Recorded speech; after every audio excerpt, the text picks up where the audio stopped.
Hello friends. Did you know that nearly 80% of those who watch my videos aren't subscribed? If you enjoy the content, I'd truly appreciate it if you hit that subscribe button. It helps a lot. Also, don't forget to leave a like and share your thoughts in the comments.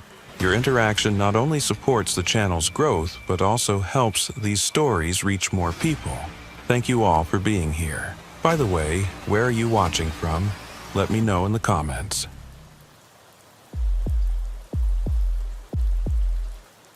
The night shift along the Hawaiian coast was supposed to be routine. Deputy Keahi Kealoha had worked this stretch of Oahu's western shore for nearly 4 years, and he knew every pothole, every blind curve, and every spot where locals like to park after dark to watch the waves crash against the lava rock. The coast road hugged the shoreline so tightly that on stormy nights, saltwater spray would coat his windshield even with the windows rolled up. Tonight wasn't stormy yet, but the weather service had been tracking a system moving in from the northeast, promising heavy swells and rain by midnight. The kind of weather that made commercial fishermen tie down their boats early and recreational sailors think twice about being anywhere near the water. Keahi had just finished his second thermos of coffee when the radio crackled to life. It was Dispatcher Nalani Maho, her voice calm but carrying that subtle edge that veteran dispatchers developed when something felt off. She reported a call from a local fisherman who claimed he'd seen unusual activity near Kauai Point, specifically mentioning multiple vehicles with no headlights moving along the beach access road around 11:15. The fisherman hadn't wanted to give his name, which wasn't uncommon in this area where people minded their own business and preferred not to get involved in police matters. But the detail about the headlights being off caught Keahi's attention. Nobody drove that road in the dark without lights unless they had a reason to avoid being seen. Keahi acknowledged the call and turned his patrol vehicle south toward Kauai Point. The beach access road wasn't much more than a gravel track that branched off the main highway, winding down through scrub brush and kaiawe trees before opening onto a narrow strip of rocky beach. During the day, it was occasionally used by fishermen and families looking for a quieter spot away from the tourist beaches further up the coast. At night, it was usually deserted except for the occasional teenager looking for privacy or someone sleeping rough in their vehicle. The road wasn't posted as restricted, but it wasn't maintained either, and most people avoided it after dark because of how rough and isolated it was. As he approached the turnoff, Keahi killed his own headlights and slowed to a crawl. The access road descended at a steep angle, forcing him to ride his brakes as loose gravel crunched under his tires. The vegetation on either side was thick enough that his vehicle was effectively hidden from the beach until the final 50 yards, which gave him a tactical advantage if someone was down there doing something they shouldn't be. He could already smell the salt air mixing with the earthy scent of wet volcanic soil, and somewhere in the darkness, he heard the rhythmic percussion of waves hitting the shore. The moon was only a thin crescent tonight, providing almost no ambient light, which meant whoever was down here would need artificial lighting to see what they were doing. When the road finally leveled out and the beach came into view, Keahi immediately spotted what the fisherman had called about. 3 vehicles were parked in a rough semicircle near the waterline, their engines off, but their shapes clearly visible against the lighter tone of the wet sand. 2 pickup trucks and what looked like a commercial van, all of them facing the water. No headlights, no interior lights, but Keahi could see the faint glow of flashlights or phones moving around near the vehicles. He counted at least 5 distinct light sources, which meant at least 5 people, possibly more. His instinct told him this wasn't a group of friends having a late-night bonfire. The positioning of the vehicles, the darkness, the isolated location, all of it pointed toward something organized and deliberate. Keahi parked his patrol vehicle at an angle that would give him cover behind the engine block if things went sideways, then radioed Dispatcher Nalani Maho with his position and a request for backup. Nalani confirmed she was dispatching Sergeant Pono Kahananui, who was currently working the northern end of the district but could be there in approximately 18 minutes. Keahi acknowledged and added that he was going to observe from his current position until backup arrived. He wasn't about to walk into an unknown situation with multiple subjects at night without knowing what he was dealing with. Department policy was clear on that, and Keahi had enough experience to know that patience often revealed more than confrontation. He shut off his radio's external speaker and switched to his earpiece so any further communications wouldn't carry across the open beach. Then he settled in to watch. The people near the vehicles were moving with purpose, not the relaxed movements of people socializing. They appeared to be unloading something from the back of one of the pickup trucks, passing objects from person to person in a kind of assembly line formation. Keahi couldn't make out what the objects were from this distance, but the way people were handling them suggested they had some weight and required care. Not heavy enough to require 2 people per object, but substantial enough that people weren't just tossing them around casually. After about 3 minutes of watching this activity, Keahi noticed something that changed his assessment of the situation. One of the flashlight beams swung out toward the water, illuminating what appeared to be a small boat pulled up onto the shore. It was maybe 16 or 18 feet long, an aluminum hull design common among local fishermen, with an outboard motor tilted up out of the water. The boat hadn't been there when Keahi first scanned the beach, which meant it had either just arrived in the last few minutes or he'd missed it in the darkness. Either way, the presence of a boat added a marine element to whatever was happening here, and that pushed this beyond a simple trespassing or suspicious activity call. Keahi zoomed in with his personal binoculars, trying to get a better look at what was being transferred between the trucks and the boat. The objects appeared to be rectangular, roughly the size of milk crates, and wrapped in some kind of dark material, possibly plastic sheeting or canvas. He counted at least 8 of them already stacked in the boat, with more still being passed down the line.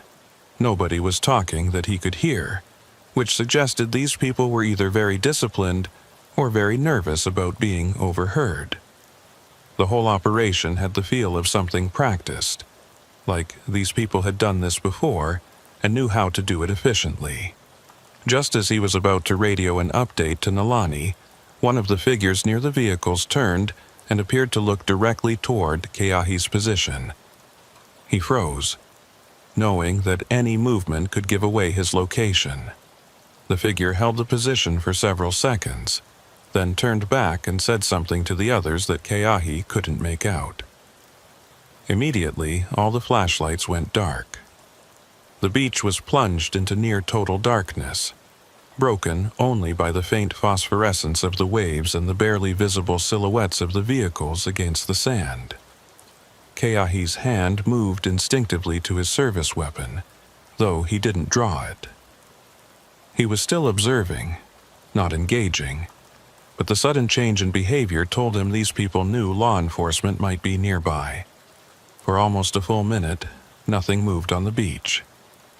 Keahi controlled his breathing and stayed perfectly still, watching the dark shapes of the vehicles and trying to detect any movement. His eyes had adjusted enough to the darkness that he could make out general shapes, but details were impossible without light. Then he heard it, the unmistakable sound of an outboard motor being lowered into water, followed by the whine of a starter cord being pulled. Once, twice, 3 times before the engine caught and settled into a rough idle. Someone was preparing to leave by water, and they were doing it without lights, which meant they were either extremely familiar with these waters or desperate enough not to care about the risks. Keahi raised his radio and was about to call for Marine unit support when he heard vehicle engines starting on the beach. All 3 at once, a coordinated movement that suggested someone had given a signal. Headlights blazed to life, momentarily blinding him even at this distance, and the vehicles began moving. But they weren't coming up the access road toward his position. They were driving south along the beach itself, following the narrow strip of hard-packed sand above the tide line. That route would take them nearly half a mile down the coast before they'd need to find another access point to get back up to the highway, but it also meant they'd completely avoid Keahi's position. The boat, with the outboard motor, was already backing away from shore, its engine barely audible over the sound of the waves. Keahi made a split-second decision. The vehicles were escaping by land, and he couldn't pursue all three at once. But the boat was a single target, and it was moving slowly enough that he might be able to track where it was going. He grabbed his spotlight from the passenger seat, stepped out of his patrol vehicle, and trained the beam directly onto the departing boat. The light caught the aluminum hull clearly, revealing two figures aboard and at least 10 of the wrapped rectangular objects stacked in the center. One of the figures turned toward the light, and for a brief instant Keahi saw a face, male, probably in his 30s, with an expression of pure alarm.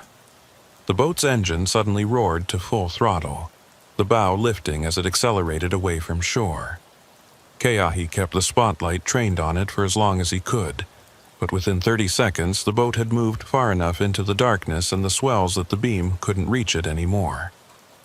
He could still hear the engine for another minute or so, the sound fading as the boat headed northwest, paralleling the coast but staying well offshore. Then even that sound was swallowed by the wind and the waves, and Keahi was left standing alone on the beach with nothing but tire tracks in the sand and his own racing thoughts about what he'd just witnessed. He returned to his patrol vehicle and immediately radioed a full update to dispatcher Nalani Maho. He described the three vehicles, the boat, the wrapped packages, and the direction each had fled. Nalani copied all the information and advised that Sergeant Pono Kahananui was now approximately 8 minutes out. She also patched in Harbor Warden Kapena Kiwe from the Marine Division, who had been monitoring the radio traffic and wanted details about the boat. Keahi provided everything he could remember: the size, the aluminum hull, the outboard motor, the two occupants, and the approximate heading. Kapena acknowledged and stated he would check harbor records and recent marine activity reports for anything that might match, but his tone suggested he wasn't optimistic about finding much without more identifying information. Keahi walked down to where the vehicles had been parked, his flashlight beam sweeping across the disturbed sand. The tire tracks were deep and clear, 3 distinct tread patterns that might be useful if they could match them to specific vehicles later. There were also footprints, multiple sets, different sizes and styles of shoe soles. He photographed everything with his phone's camera, knowing that the incoming tide would erase all of this evidence within a few hours. Near where the boat had been pulled up onto shore, he found something interesting. A small plastic zip tie that appeared to have been cut off of something. It was industrial grade, the thick kind used to secure cargo or bundle materials together, and it was clean enough that it couldn't have been lying here for more than a few hours. He bagged the zip tie as evidence and continued his search of the immediate area. What he didn't find was almost as interesting as what he did find. There were no cigarette butts, no food wrappers, no soda cans or beer bottles. These people had been disciplined about not leaving any casual trash that might carry fingerprints or DNA. That level of operational security suggested this wasn't amateur hour. These were people who understood how law enforcement investigations worked and had taken active steps to minimize evidence. The only reason Keahi had the zip tie was probably because someone had dropped it in the dark and couldn't find it before they had to leave. Headlights appeared at the top of the access road, and a moment later, Sergeant Pono Kahananui's patrol vehicle descended towards the beach. Pono was a 15-year veteran of the department, built like a retired linebacker and carrying himself with the kind of calm authority that came from having seen just about everything this job could throw at him. He parked next to Keahi's vehicle and stepped out, already scanning the scene with a practiced eye. Keahi gave him a quick verbal rundown of everything that had happened, and Pono listened without interrupting, nodding occasionally and taking his own notes on a small pad he always carried. When Keahi finished, Pono walked down to examine the tire tracks and footprints himself. He spent several minutes just looking, occasionally crouching to get a closer view of specific details. Finally, he stood up and turned to Keahi with an expression that suggested he'd reached some conclusions. He stated that, based on the vehicle positioning, the organized nature of the operation and the use of a boat for transport, this had all the hallmarks of a smuggling operation. The question was what they were smuggling. Drugs were the obvious answer, but the size and number of the packages seemed wrong for that. Too bulky, not enough care being taken with individual units. Pono suggested they might be looking at stolen property, possibly electronics or other high-value goods being moved between islands to avoid law enforcement attention. Keahi agreed that made sense, but he raised the question of why anyone would do this kind of transfer at night on an isolated beach instead of just using legitimate shipping. The risk of law enforcement detection, boat accidents, and lost cargo seemed to outweigh any benefit of avoiding normal channels. Pono considered that and offered an alternative theory. Perhaps whatever was being moved couldn't go through normal channels because it would be flagged by customs or shipping inspectors. That could mean contraband, but it could also mean goods that were technically legal, but being moved in ways that avoided taxes or regulations. Counterfeit items, unlicensed imports, agricultural products that needed inspection. There were dozens of possibilities. Before they could speculate further, Keahi's radio crackled with Harbor Warden Kapena Kiwi's voice. Kapena stated he'd been reviewing recent marine traffic reports and harbor records, and he'd found something interesting. About 90 minutes ago, around 10 p.m., the Honolulu Harbor office had received a radio call from a fishing vessel named the Kealoha, reporting that they were experiencing engine trouble approximately 6 miles northwest of Kauai Point. The boat had requested a commercial tow, and Harbor Dispatch had contacted a local marine salvage company that had a tow vessel in the area. The salvage company reported that by the time they reached the coordinates given by the Kealoha, the fishing boat was no longer there and wasn't responding to radio calls. They assumed the boat had managed to restart their engine and made it back to port on their own, so they returned to base and filed a report about the wasted trip.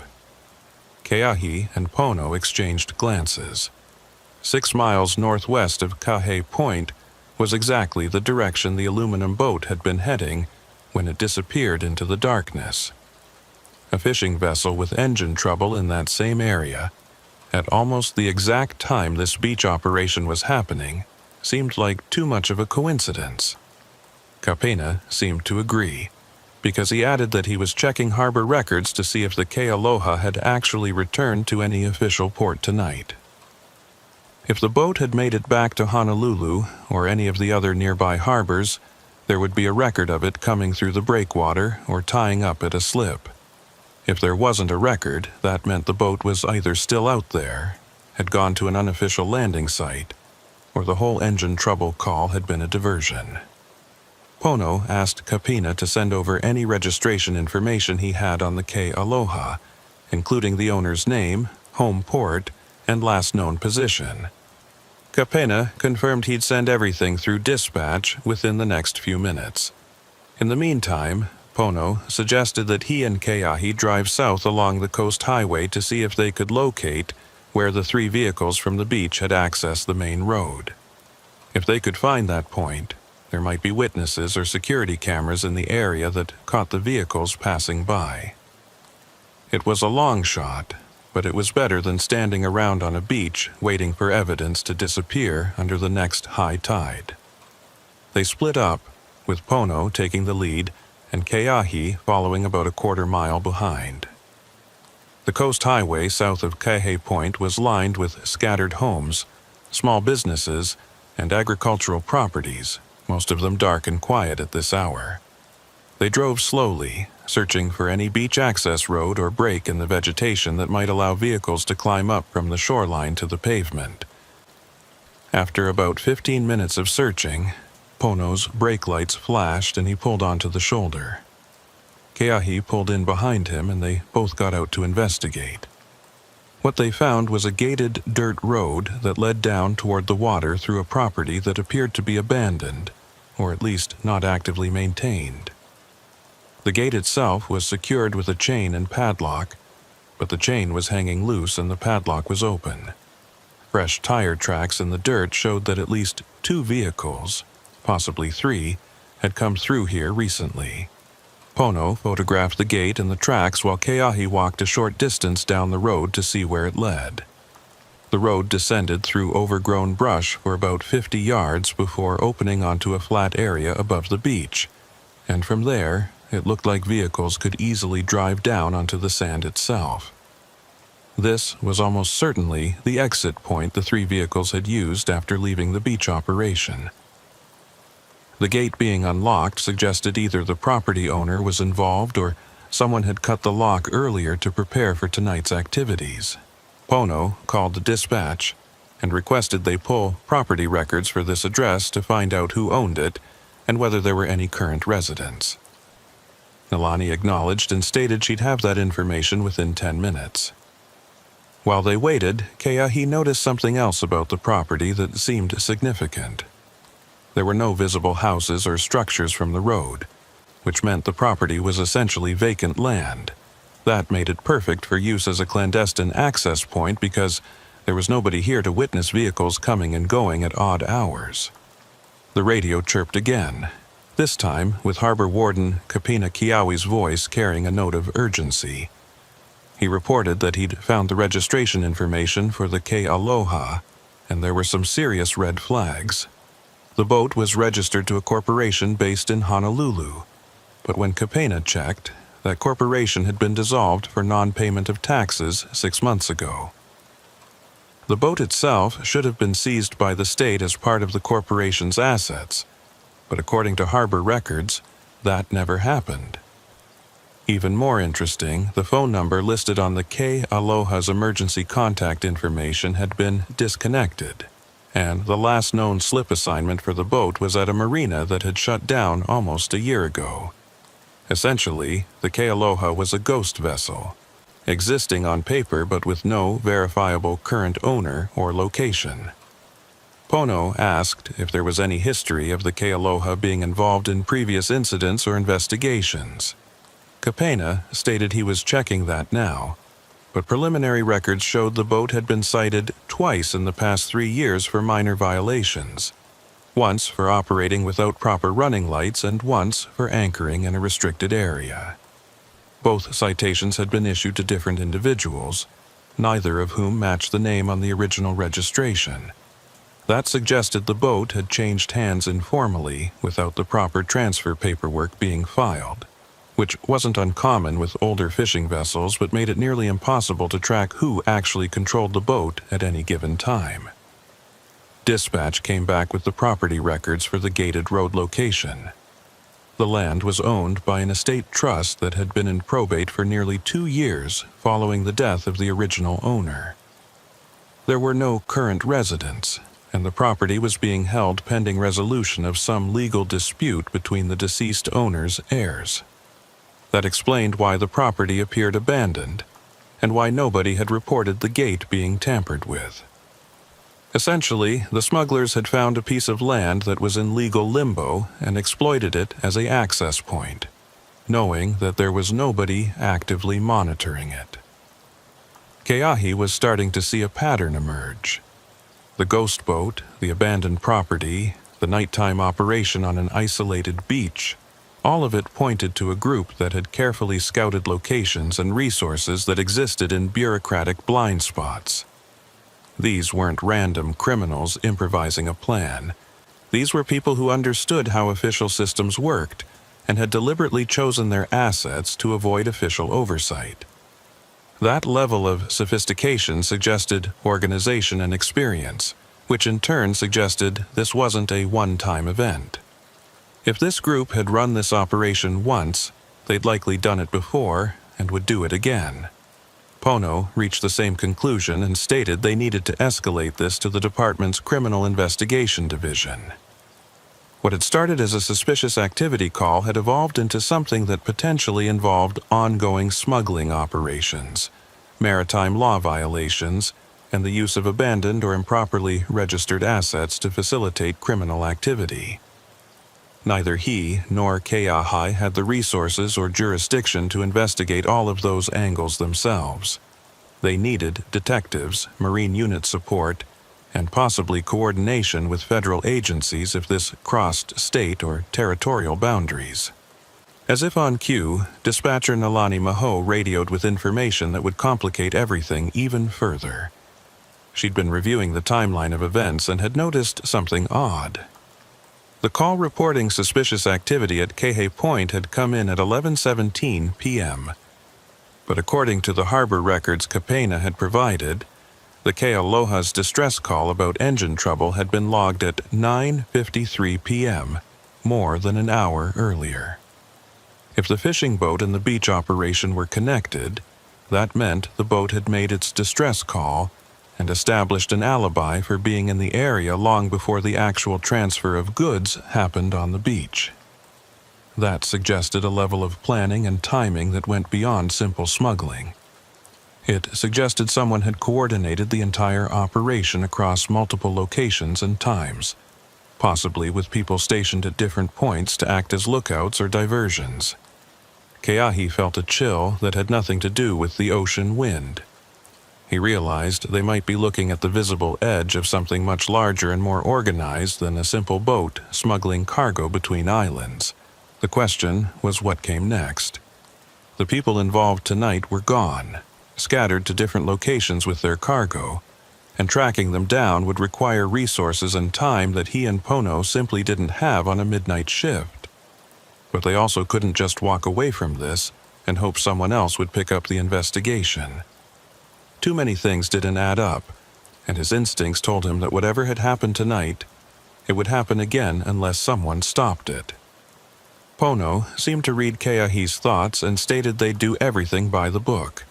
They'd document the scene, collect what evidence they could, file a comprehensive report, and turn everything over to the investigators who would handle it during business hours. It wasn't satisfying, but it was procedure. And procedure existed for a reason. Sometimes the job meant being patient and trusting that the system would work, even when every instinct screamed to take immediate action. Keahi nodded his agreement, though a part of him wondered if waiting until morning would mean losing whatever slim advantage they might have had in tracking down the people responsible for tonight's operation. As they prepared to leave the property and return to their patrol areas, Keahi took one last look down the dirt road toward the dark ocean beyond. Somewhere out there, a boat with no official owner was carrying cargo that someone had been willing to risk arrest to move. And somewhere on this island, people were waiting to receive that cargo and distribute it to whatever market it was destined for. The thought sat heavy in his mind as he climbed back into his patrol vehicle and followed Pono's taillights back toward the coast highway, leaving the abandoned property and its secrets behind in the darkness. The morning briefing at the district station started at 7 a.m. sharp, just as the first gray light was spreading across the parking lot. Deputy Keahi Kealoha had been awake for nearly 24 hours straight, surviving on coffee and adrenaline, but he wasn't about to miss this meeting. Sergeant Pono Kahananui had called it specifically to discuss the previous night's incident at Kauai Point, and Keahi knew that what happened in this room over the next hour would determine whether their observations led to a real investigation or just became another report buried in a filing cabinet. The station's conference room smelled like burnt coffee and the faint must of old carpet, fluorescent lights humming overhead as officers filtered in with tired expressions and styrofoam cups clutched in their hands. Pono stood at the front of the room with a dry erase marker in one hand and Keahi's incident report in the other. He'd printed out several copies and distributed them to the assembled officers, most of whom were scanning the pages with varying degrees of interest. The day shift supervisor was there, along with two other deputies who worked the coastal patrol routes, and Harbor Warden Kapina Kiao, who'd driven in from the Marine Division office specifically for this briefing. Kapena looked like he'd gotten even less sleep than Keahi, his eyes bloodshot and his uniform showing signs of having been slept in, but his attention was completely focused on the case details Pono was beginning to outline on the whiteboard. Pono started with the timeline, writing out the key events in chronological order. 9:53 p.m., the Kealoha reports engine trouble 6 miles northwest of Key Point. 11:17 p.m., anonymous caller reports suspicious activity at Kahi Point Beach. 11:45 p.m., Keahi arrives on scene and observes 3 vehicles and 1 small aluminum boat engaged in apparent cargo transfer. 12:03 a.m., subjects flee by land and sea after detecting law enforcement presence. 12:21 a.m., Keahi and Pono locate probable vehicle exit point at abandoned property on Coast Highway. The timeline laid out like that made the coordination obvious, and several officers in the room were already nodding as they recognized the pattern. One of the day shift deputies raised her hand and asked the obvious question: what was in the packages? Pono shook his head and admitted they didn't know. Keahi had only seen them from a distance in poor lighting conditions, wrapped in dark material and roughly the size of milk crates. Could be drugs, could be stolen electronics, could be counterfeit goods, could be any number of illegal or semi-legal items that someone wanted to move without official scrutiny. Without intercepting the cargo or finding where it was delivered, they were stuck guessing. But Pono emphasized that what they did know was almost as important as what they didn't. They knew this was organized.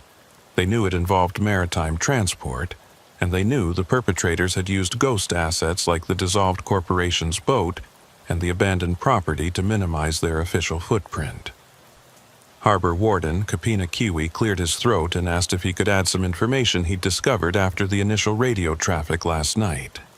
Pono nodded and gestured for him to continue. Kapina stood and walked to the front of the room, pulling a folded piece of paper from his shirt pocket. He explained that after filing his initial report on the Kealoha situation, he'd spent the rest of the night going through historical harbor records looking for any other incidents involving vessels with similar characteristics. What he found was disturbing. Over the past 18 months, there had been 7 separate reports of fishing vessels or small commercial boats reporting various types of mechanical trouble or distress calls in the waters between Kah Point and Makua Beach, which was about 12 miles up the coast. In every single case, the boats had either resolved their problems and returned to port before help arrived, or they'd simply disappeared from radio contact and were later reported as having made it back safely through unofficial channels. None of the boats involved had been inspected after their reported distress, and none of the incidents had been serious enough to warrant Coast Guard involvement. But when Kapina plotted all 7 locations on a nautical chart, they formed a rough line paralleling the western coast of Oahu, all of them between 4 and 8 miles offshore. That was exactly the kind of distance that would put a vessel beyond casual observation from land, but still close enough for small boats to make the trip back and forth in reasonable time. Even more interesting, Kapina continued, was that 5 of those 7 vessels shared characteristics with the Kealoha. They were registered to corporations that had either been dissolved, were in legal disputes, or had ownership structures so complicated that it was difficult to determine who actually controlled them. 2 of the boats had been cited in the past for minor violations, but had never been followed up on because the cited individuals couldn't be located for the resulting court appearances. 1 boat had been reported stolen 3 years ago, but then mysteriously showed up back at its home marina 6 months later with no explanation and no charges filed. The pattern suggested a deliberate strategy of using vessels that existed in bureaucratic gray areas where nobody was quite sure who owned them or who was responsible for them. The room had gone very quiet as Kapina laid out this information.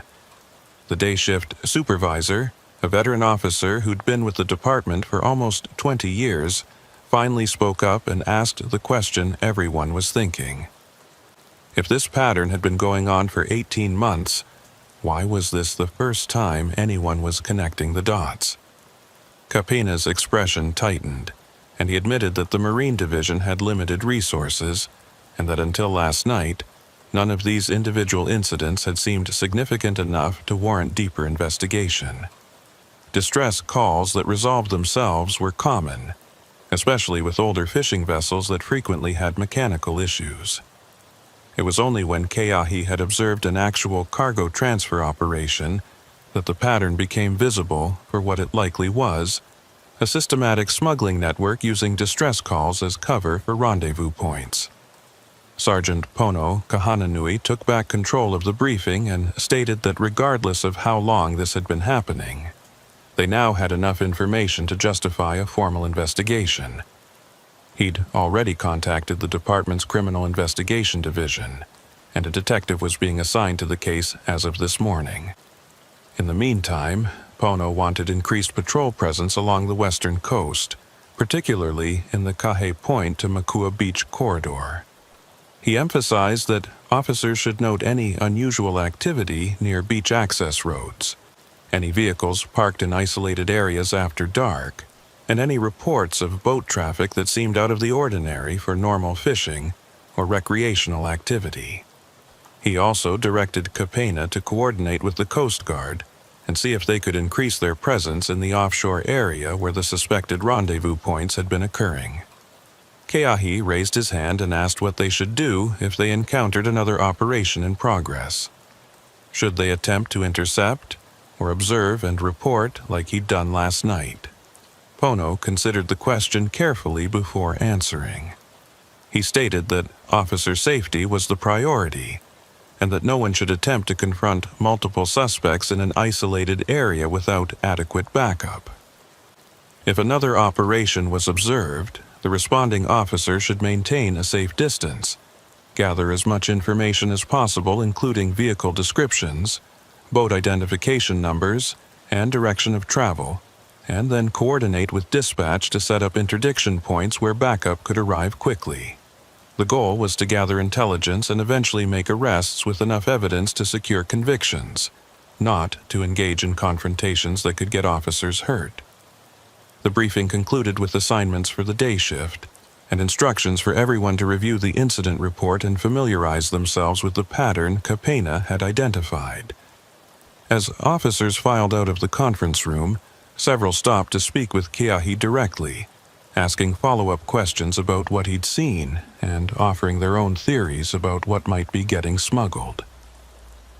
The consensus seemed to be leaning toward drugs, specifically crystal methamphetamine or cocaine, both of which had significant street value and justified the risk and complexity of a maritime smuggling operation.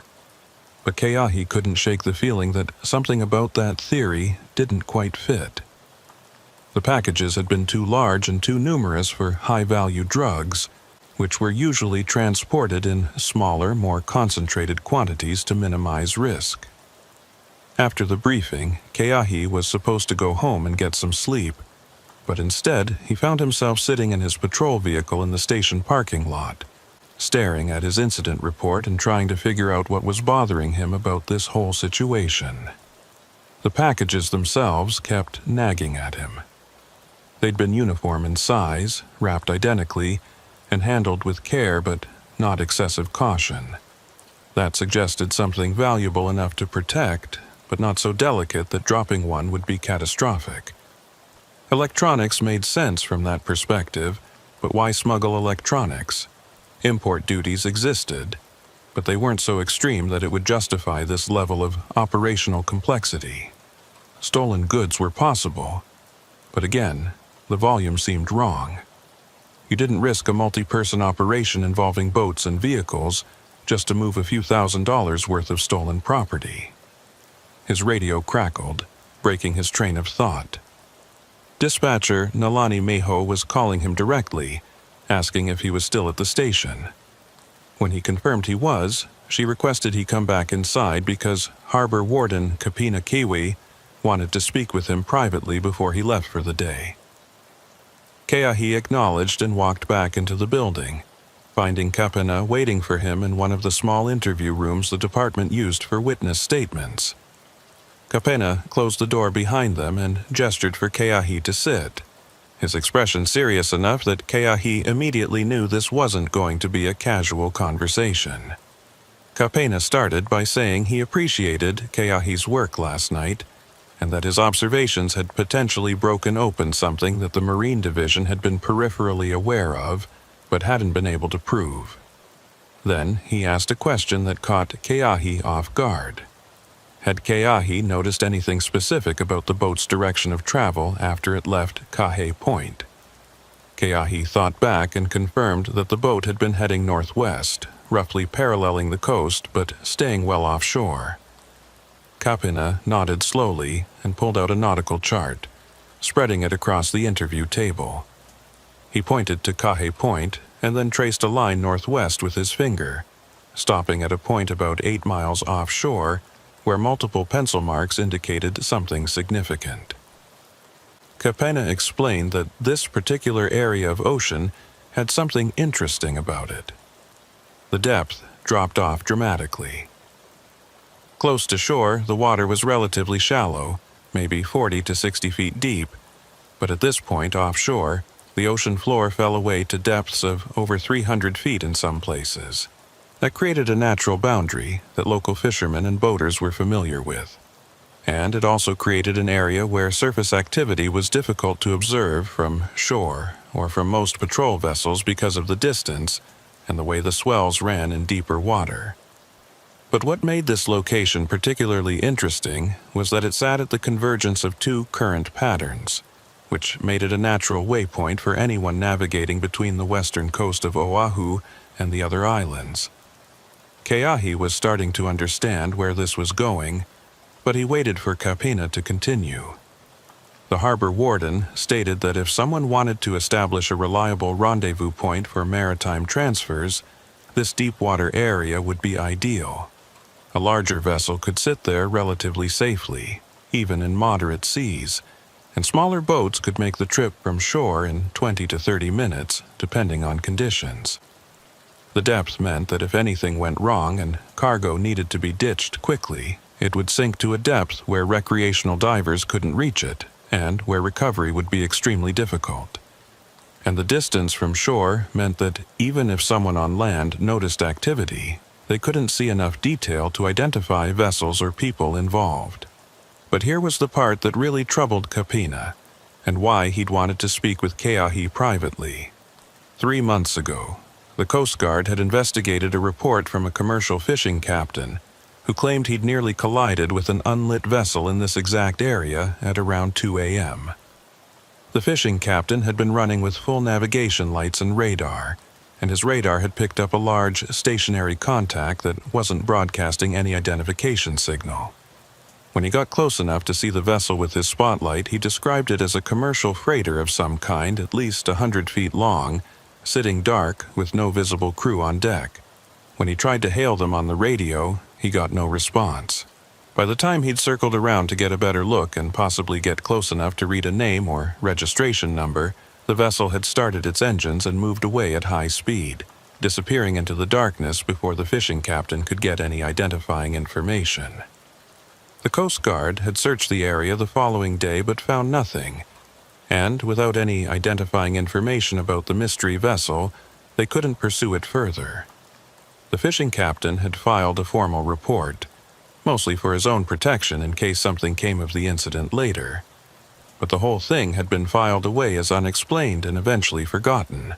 Now, with the pattern of distress calls and the confirmed cargo transfer operation, Kapena was starting to wonder if that dark freighter was the other half of the equation.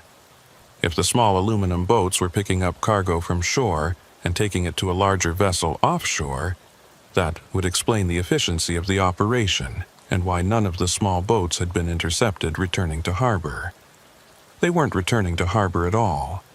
They were making deliveries to a mother ship that stayed in international waters, or at least far enough from shore to avoid casual observation. Keahi felt that chill again.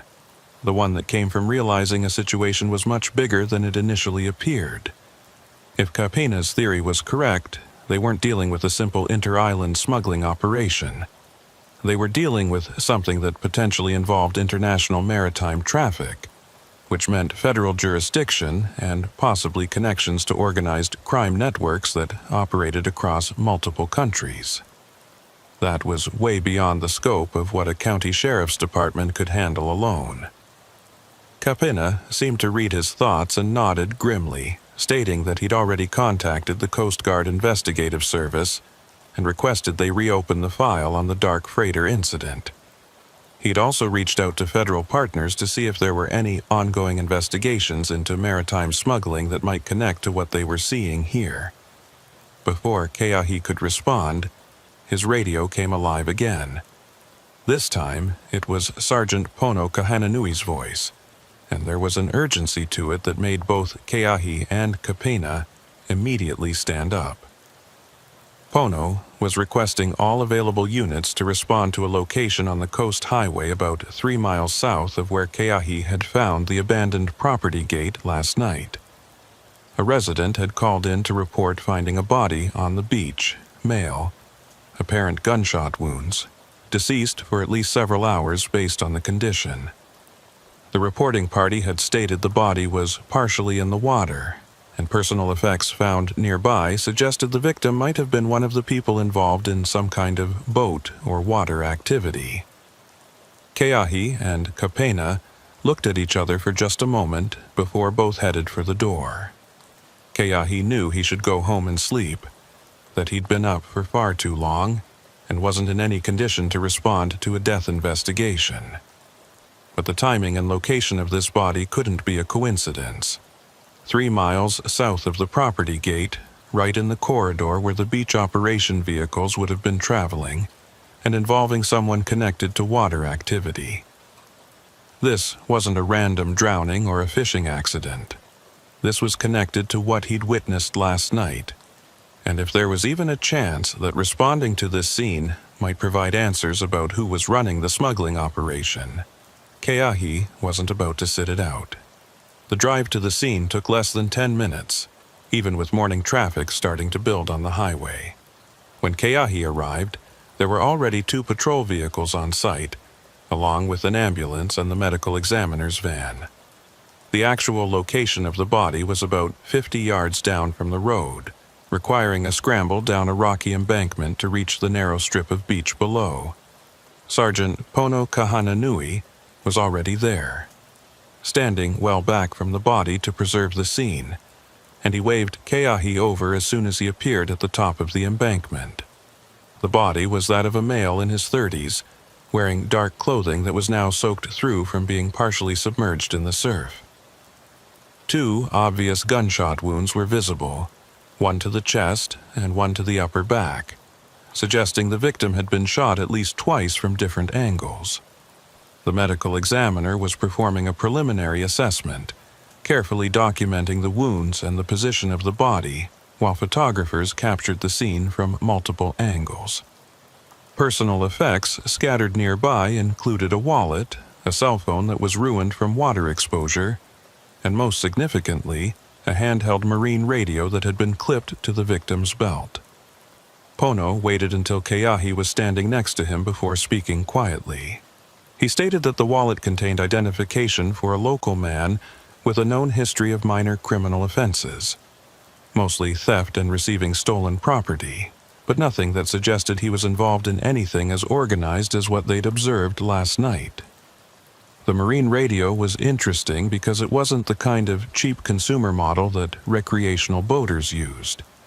It was a commercial-grade unit, expensive and capable of longer-range communication than standard recreational radios. That suggested the victim was more than just casual labor hired for one job. He was someone who needed reliable communication equipment, which implied ongoing involvement in maritime activities. But what really caught Pono's attention was something the medical examiner had found during the preliminary examination. The victim had contusions and defensive wounds on his hands and forearms that appeared to be fresh, occurring within hours of death. That meant there had been a physical altercation before he was shot, suggesting this wasn't a simple execution or assassination. This was personal, or at least confrontational, with the victim having had time to struggle or fight with his attacker before being killed.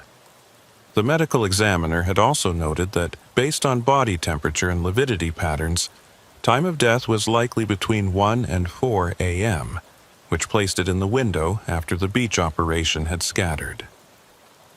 Keahi processed this information and asked the obvious question: was this a falling out among the smuggling crew, or was this something else? Pono admitted he didn't know, but the timing and location suggested it was connected. His working theory was that after the operation was interrupted by law enforcement, the crew had split up and something had gone wrong. Maybe this victim had been blamed for not detecting Keahi's presence sooner, or maybe he'd been seen as a liability who might talk to police if he was caught. Either way, someone had decided he was better off dead, and they'd executed that decision within hours of the beach operation falling apart. The medical examiner finished her preliminary work and stood up, carefully peeling off her gloves as she approached Pono and Keahi. She confirmed the obvious. 2 gunshot wounds, likely 9mm based on the entry wound characteristics, fired from close range but not contact distance, probably 3 to 6 feet away, consistent with someone standing over or near the victim during an argument or confrontation. Time of death matched Pono's estimate of 1 to 4 a.m., with her best guess being closer to 2 or 3 a.m. based on the degree of rigor mortis and environmental factors. She'd know more after the autopsy, but preliminary cause of death was pretty straightforward. Exsanguination from the chest wound, which had likely hit the heart or a major vessel. As the body was being prepared for transport, Keahi walked the immediate area looking for anything that might have been missed in the initial response. The beach was rocky and uneven, making it difficult terrain for any kind of detailed search, but he eventually found something interesting about 20 feet from where the body had been lying. 2 9mm shell casings, partially buried in the sand but still visible if you knew what you were looking for. He marked the location and called over one of the evidence technicians, who photographed and collected the casings. Finding spent brass meant the shooting had happened right here on this beach, not somewhere else with the body being dumped here afterward. That suggested the victim had been brought to this location specifically, possibly because it was isolated, or because it was on the route the perpetrator was taking anyway. Harbor Warden Kapina Kiwi had arrived at the scene while Keahi was searching for evidence, and now he approached with his own observation. He'd been looking at the water conditions and the tide charts, and he noted that at the estimated time of death, this section of beach would have been at high tide. That meant if the perpetrator had wanted to make the body disappear, they could have simply dragged it into deeper water and let the current carry it away. The fact that they hadn't suggested either they were interrupted before they could complete that task, or they didn't care whether the body was found. Given how organized and careful the smuggling operation had been, the latter option seemed more likely. Someone had made a decision that this victim's death needed to be visible, either as a message to others in the crew, or simply because hiding it wasn't worth the additional risk and effort. Sergeant Pono Kahananui called everyone together for a quick scene briefing before they released the location. He stated that this was now officially a homicide investigation tied to a suspected smuggling operation, which meant it would be handled by the Criminal Investigation Division, with support from both the Patrol Division and the Marine Unit.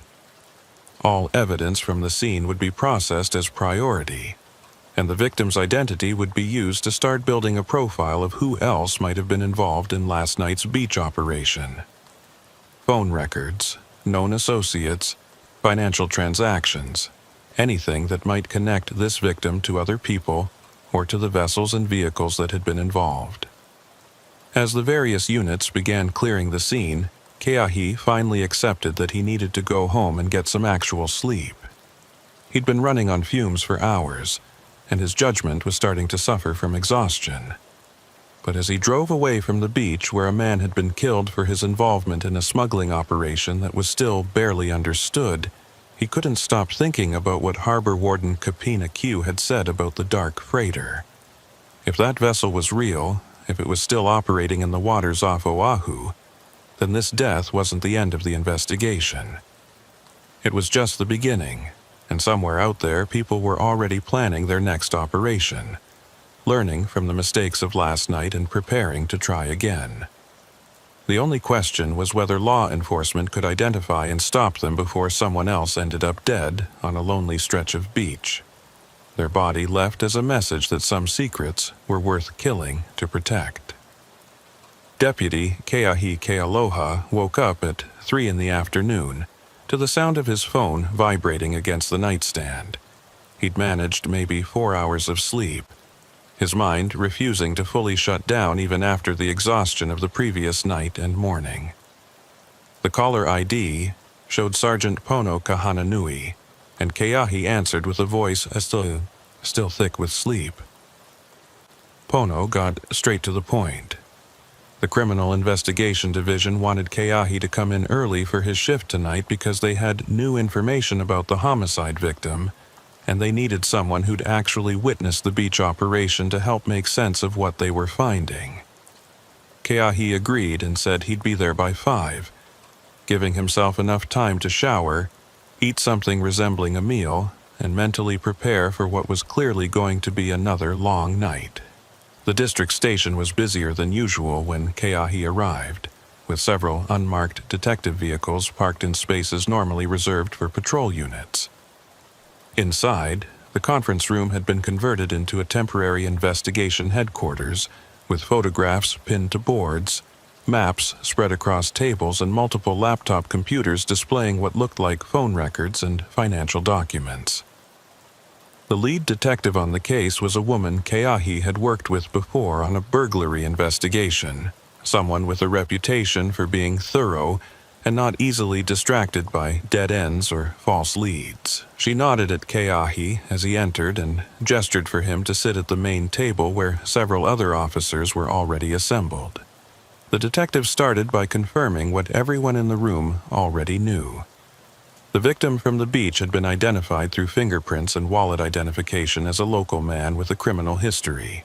But what had emerged from the investigation over the past 12 hours was significantly more interesting than his arrest record suggested. The victim's cell phone, despite being water damaged, had been sent to the department's digital forensics specialist who'd managed to extract some data from the SIM card before the corrosion became too severe. What they found was a series of text messages exchanged over the past 3 weeks that appeared to be coordinating some kind of schedule, using coded language that wasn't sophisticated enough to withstand serious scrutiny, but was probably adequate for keeping casual observers from understanding what was being discussed. The messages referenced things like fishing trips and equipment maintenance and weather windows, all of which sounded innocuous on the surface, but took on different meanings when you knew the victim had been involved in a smuggling operation. More significantly, the messages had been exchanged with 3 different phone numbers, none of which were registered to names that appeared in any law enforcement databases. That suggested burner phones or phones registered under false identities, which was exactly the kind of operational security you'd expect from people running an organized criminal enterprise. The detective had already subpoenaed the call records for those numbers, but that process would take time, and even then, burner phones were notoriously difficult to track back to actual users.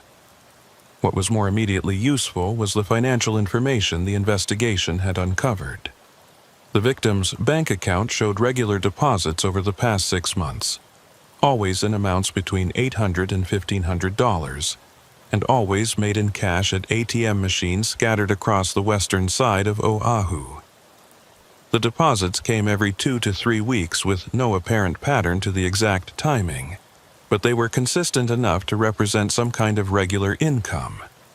The amounts were significant, but not so large that they would automatically trigger bank reporting requirements, which suggested someone understood the financial system well enough to structure their payments to avoid official scrutiny. But here was the interesting part, and the reason the detective had wanted Keahi's input specifically.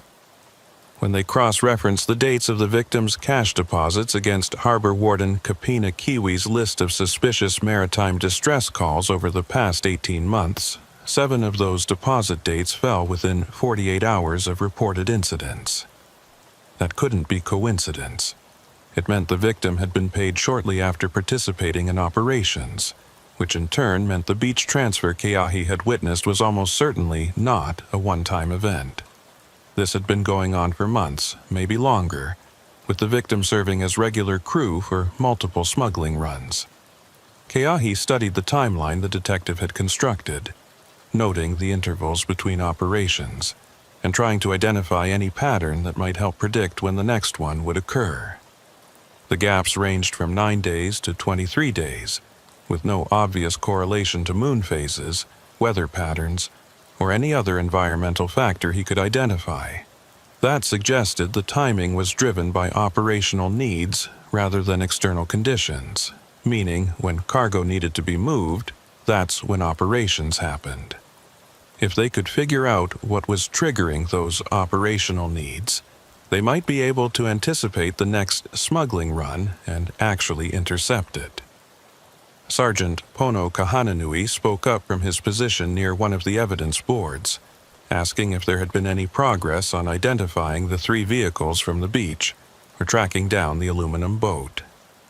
The detective shook her head and admitted that particular trail had gone cold.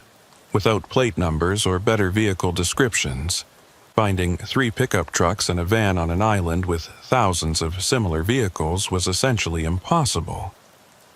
The boat was equally problematic because Keahi's description could have matched dozens of aluminum fishing boats currently registered in Hawaii, and without a hull number or other identifying marks, they had no way to narrow down which specific boat had been used. However, the detective continued, Harbor Warden Kapina Q had made progress on another front. He'd been coordinating with the Coast Guard and had managed to get them to pull historical radar data for the offshore area where the suspected rendezvous point was located. Radar installations at several points along the coast continuously recorded maritime traffic, but the data was usually only reviewed if there was a specific incident or investigation. Kapena had convinced them this qualified, and the Coast Guard had provided 3 months of radar recordings covering the deep water area northwest of Key Point. Kapena himself entered the conference room at that moment, carrying a laptop and looking like he'd gotten even less sleep than Keahi. He set up the computer and connected it to the room's projection system, bringing up a grainy radar display that showed the coastline at the bottom and a field of contacts scattered across the screen. He explained that what they were looking at was a composite view of all maritime traffic in the area over a 72-hour period 3 weeks ago, which corresponded to one of the dates when the victim had received a cash payment and when there had been a suspicious distress call reported.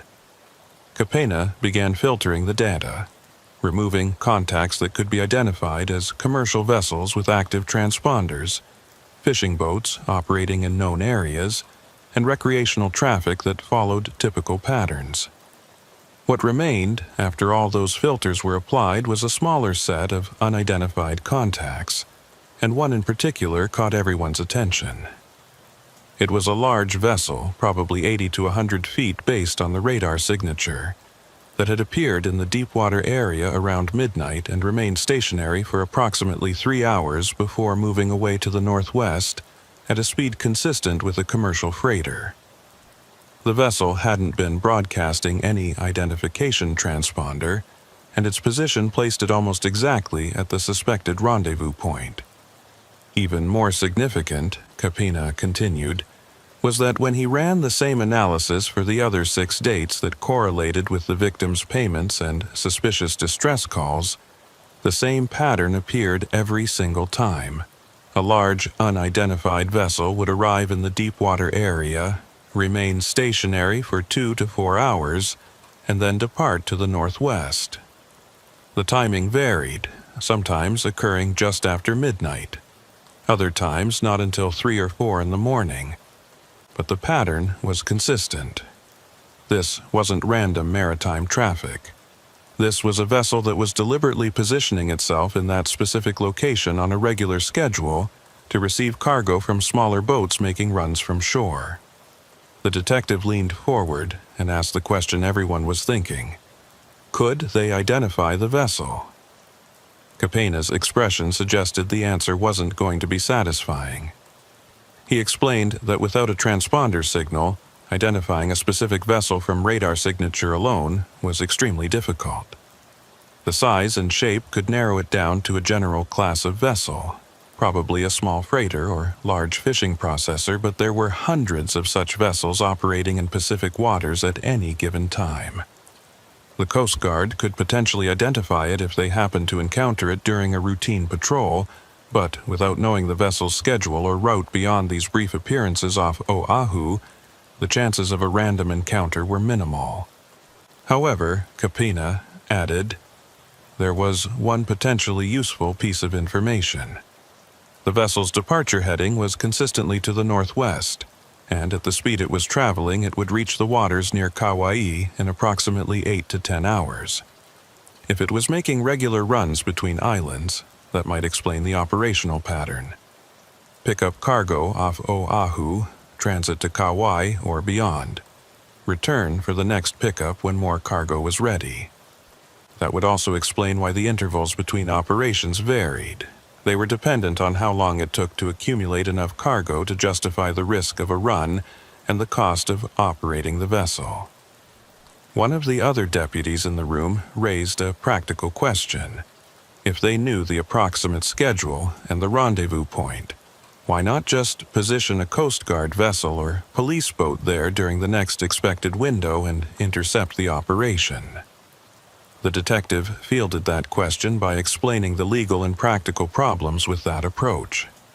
First, they didn't know exactly when the next operation would occur, only that it would probably happen within the next week or two based on the historical pattern. Second, the rendezvous point was far enough offshore that it might be in federal waters depending on exactly where the transfer took place, which complicated jurisdiction. Third, and most importantly, they had no direct evidence that the large vessel was actually receiving smuggled cargo. All they had was radar data showing an unidentified vessel in an area where they suspected smuggling was occurring. What they needed, the detective stated, was to either catch an actual transfer in progress with enough evidence to prove criminal activity, or to identify and track the cargo from source to destination and build a conspiracy case that way. The first option required luck and timing. The second option required resources and patience. Given the department's limited budget and the fact that this case was competing with dozens of other investigations for attention and funding, the realistic approach was probably to focus on building the conspiracy case through traditional detective work, identifying other crew members, tracking financial flows, finding where cargo was being staged before the beach transfers, and locating where it was being delivered after the offshore rendezvous. Sergeant Pono Kahananui suggested another approach that might complement the detective work. Increase visible patrol presence along the western coast and make it clear through word of mouth that law enforcement was aware of smuggling activity in the area.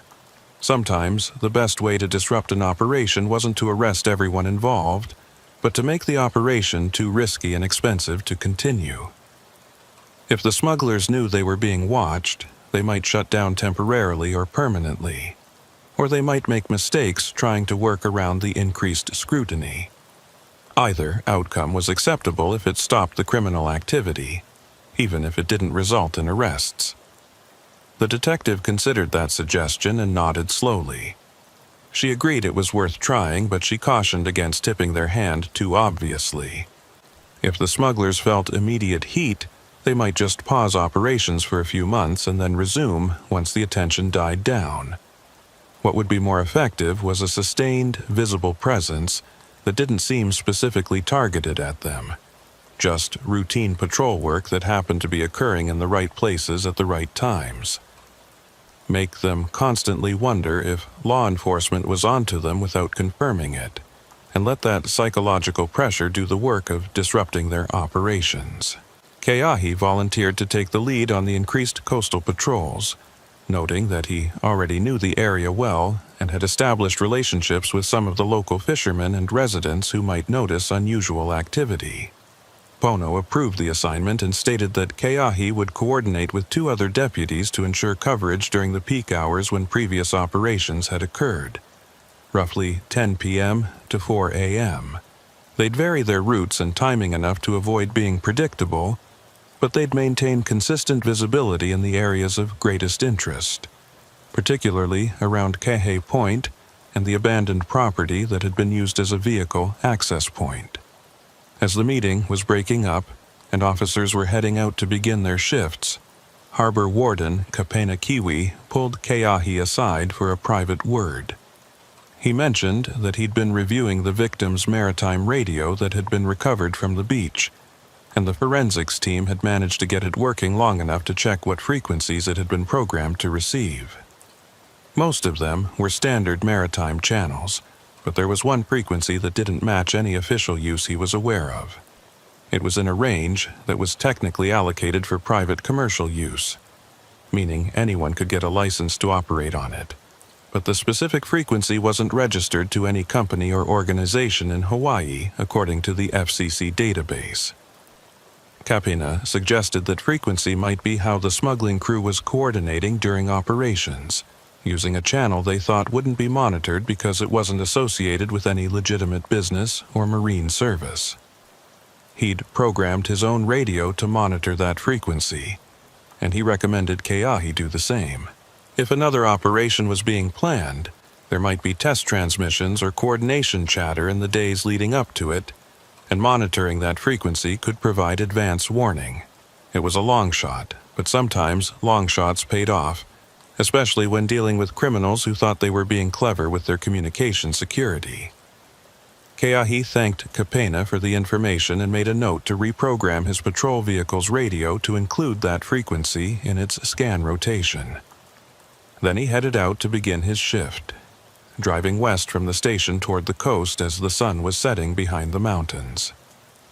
The sky was layered in shades of orange and purple, the kind of tropical sunset that tourists paid thousands of dollars to experience. But Keahi barely noticed it. His mind was occupied with routes and timing, with the question of where he'd position himself tonight to have the best chance of observing any suspicious activity without being so obvious that he'd scare off anyone who might be planning another operation. He decided to start by visiting the abandoned property where the vehicle tracks had been found, just to see if there had been any new activity since the last time they'd checked it. The gate was still there, chain hanging loose, and Keahi got out to examine it more closely in the fading light. The padlock itself was interesting once he looked at it carefully. It wasn't cut or broken, it was simply unlocked, which meant either someone had a key or had picked it. Given the overall sophistication of the smuggling operation, he suspected the latter. The crew had probably scouted this location weeks in advance, figured out what kind of lock was on the gate, and either practiced picking it or had someone on the crew with the skills to open it quickly. He spent a few minutes walking the dirt road that led down toward the beach, looking for any evidence of recent vehicle traffic.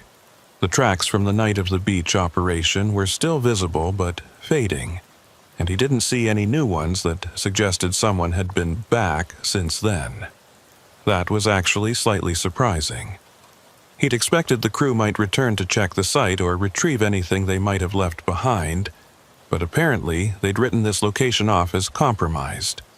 That suggested discipline and good operational security, cutting losses and moving on, rather than risking exposure by returning to a location that law enforcement now knew about. As darkness settled fully over the coast, Keahi returned to his patrol vehicle and began driving slowly along the highway, scanning beach access points and places where vehicles might pull off the road without being immediately visible. The traffic was light at this hour, mostly locals heading home from work and the occasional tourist who'd stayed late at one of the beaches further north. He checked in periodically with dispatcher Nalani Meho, confirming his position and status, and she updated him on the locations of the other deputies working the coastal patrol pattern tonight. Around 11 p.m., Keahi was parked in a turnout near Makua Beach, the northern end of the suspected smuggling corridor, when his radio crackled with activity on the special frequency Harbor Warden Kapena Kio had told him about. It wasn't voice traffic, just a brief burst of static that lasted maybe 2 seconds, then silence. He waited, listening intently, and 30 seconds later it happened again. Another burst, same duration, same character. It didn't sound like someone trying to communicate. It sounded like someone testing equipment, making sure a radio was working and could be heard by someone else listening on the same frequency. Keahi immediately called it in to dispatcher Nalani Maho on his regular radio, describing what he'd heard and asking if any of the other units working tonight were picking up the same thing. Nalani checked with the other deputies and reported back negative. Nobody else was hearing anything unusual. That could mean Keahi was the only one whose radio was programmed for that frequency. Or it could mean the transmission was localized enough that only someone in this specific area could receive it. Either way, it suggested someone was preparing for something, checking their equipment and making sure their communications would work when they needed them. For the next 2 hours, Keahi remained at his position, monitoring the special frequency and occasionally hearing those brief test bursts. They came at irregular intervals, sometimes 5 minutes apart, other times 20 minutes or more. But they were consistent enough to convince him this wasn't natural interference or random noise. Someone was keying a microphone, transmitting just long enough to generate a carrier signal that could be detected, then releasing it. Classic radio check procedure, used by everyone from military units to commercial security teams to make sure their equipment was functioning without actually broadcasting any content that could be intercepted and understood. At 1:15 a.m., the pattern changed. Instead of a brief burst, Keahi heard actual voice traffic on the special frequency. It was scratchy and broken up by static, but he could make out enough words to understand the gist of the message. Someone was confirming weather conditions acceptable, and stating window opens at 0300. Then a different voice acknowledged, and the transmission ended. Keahi's heart rate picked up as he processed what he'd just heard. This wasn't preparation or testing. This was an actual operation being coordinated, and it was scheduled to begin in less than 2 hours. He immediately radioed Sergeant Pono Kahananui directly, breaking protocol by not going through dispatch first, but the situation justified it. He reported the radio intercept and stated his belief that another smuggling operation was imminent, probably occurring somewhere in the coastal corridor between his current position and Kihei Point. Pono acknowledged and stated he was en route to Keahi's location, then began coordinating with the other deputies working tonight to set up a loose net that could respond quickly once they identified where the operation was actually taking place. He also contacted Harbor Warden Kapena Kiu, waking him up at home, and requested he get to the Marine Unit office and prepare to coordinate any waterside response that might be needed. Keahi knew he had to move carefully now. If the smugglers were monitoring police radio traffic, which any competent criminal would be doing, they'd hear the increased coordination and might abort the operation. But he also couldn't just sit here and do nothing while an active smuggling run was being prepared somewhere along 12 miles of coastline. He made a decision to begin slowly driving south toward Kihei Point, moving like he was on normal patrol, stopping occasionally to check beach access points and turnouts like he'd been doing all night. Anyone watching would see routine law enforcement activity, not a focused response to intelligence about an imminent operation. As he drove, Keahi continued monitoring the special frequency, hoping for another transmission that might give away the specific location. At 2:45 a.m., 15 minutes before the stated window was supposed to open, he got what he was listening for. Another voice transmission, this one clearer because he was apparently closer to whoever was broadcasting. The message was simple: package ready for transfer at Mark II. Mark II meant nothing to Keahi, but it obviously meant something to whoever received the message because a different voice immediately acknowledged with, "Understood, Mark II. Confirm approach from primary." Keahi grabbed his phone and called Sergeant Pono Kahananui directly, rather than using the radio. He reported the new transmission and the reference to Mark II, asking if that meant anything to Pono based on his knowledge of the area. There was a brief pause while Pono consulted a map. Then he came back with a suggestion. Local fishermen sometimes referred to the old territorial-era navigation markers that were still visible along parts of the coast. Most of them just concrete posts or stone cairns that had been used decades ago before modern GPS made them obsolete. Mark II could be referring to the second such marker south of Makua Beach, which, if Pono remembered correctly, was located near a small cove about 2 miles north of Kihei Point. That location made sense tactically. It was isolated, had beach access through another abandoned property similar to the one they'd found before, and was positioned right in the middle of the suspected smuggling corridor. Keahi confirmed he was heading there now and estimated arrival in less than 10 minutes. Pono stated he was also en route and would approach from the south to box in the area, with the third deputy positioning himself on the highway to watch for any vehicles trying to leave the area quickly. The net was being set, and if they timed it right, they might actually catch the smuggling crew in the middle of their operation, instead of just finding evidence after they'd fled. Deputy Keahi Kealoha killed his headlights a quarter-mile before reaching the suspected location, letting his patrol vehicle coast through the darkness on nothing but ambient moonlight and the faint glow of distant street lamps. The highway was completely deserted at this hour, which meant any approaching vehicle would be immediately obvious to anyone watching from the beach area below. He couldn't risk driving straight to the access point, so instead he pulled into a residential driveway about 300 yards north of where he estimated the old navigation marker would be. The house was dark and set back from the road, giving him cover to exit his vehicle and proceed on foot. Before leaving the patrol car, Keahi checked his equipment one more time. Service weapon secured, flashlight attached to his belt but turned off, radio volume lowered to barely audible, and switched to the earpiece so any transmissions wouldn't give away his position. He also grabbed the department's night vision monocular from the equipment bag in his trunk, a piece of gear that rarely got used but which seemed absolutely necessary tonight. Then he began moving south along the highway shoulder, staying low and using the sparse vegetation as cover whenever possible. The terrain here was rocky and uneven, typical of the western Oahu coast, with patches of scrub grass and the occasional kiawe tree breaking up the volcanic soil. The special radio frequency crackled in his earpiece again, another brief transmission that sounded like someone confirming position. Keahi paused to listen, but the message was too short and garbled to make out clearly.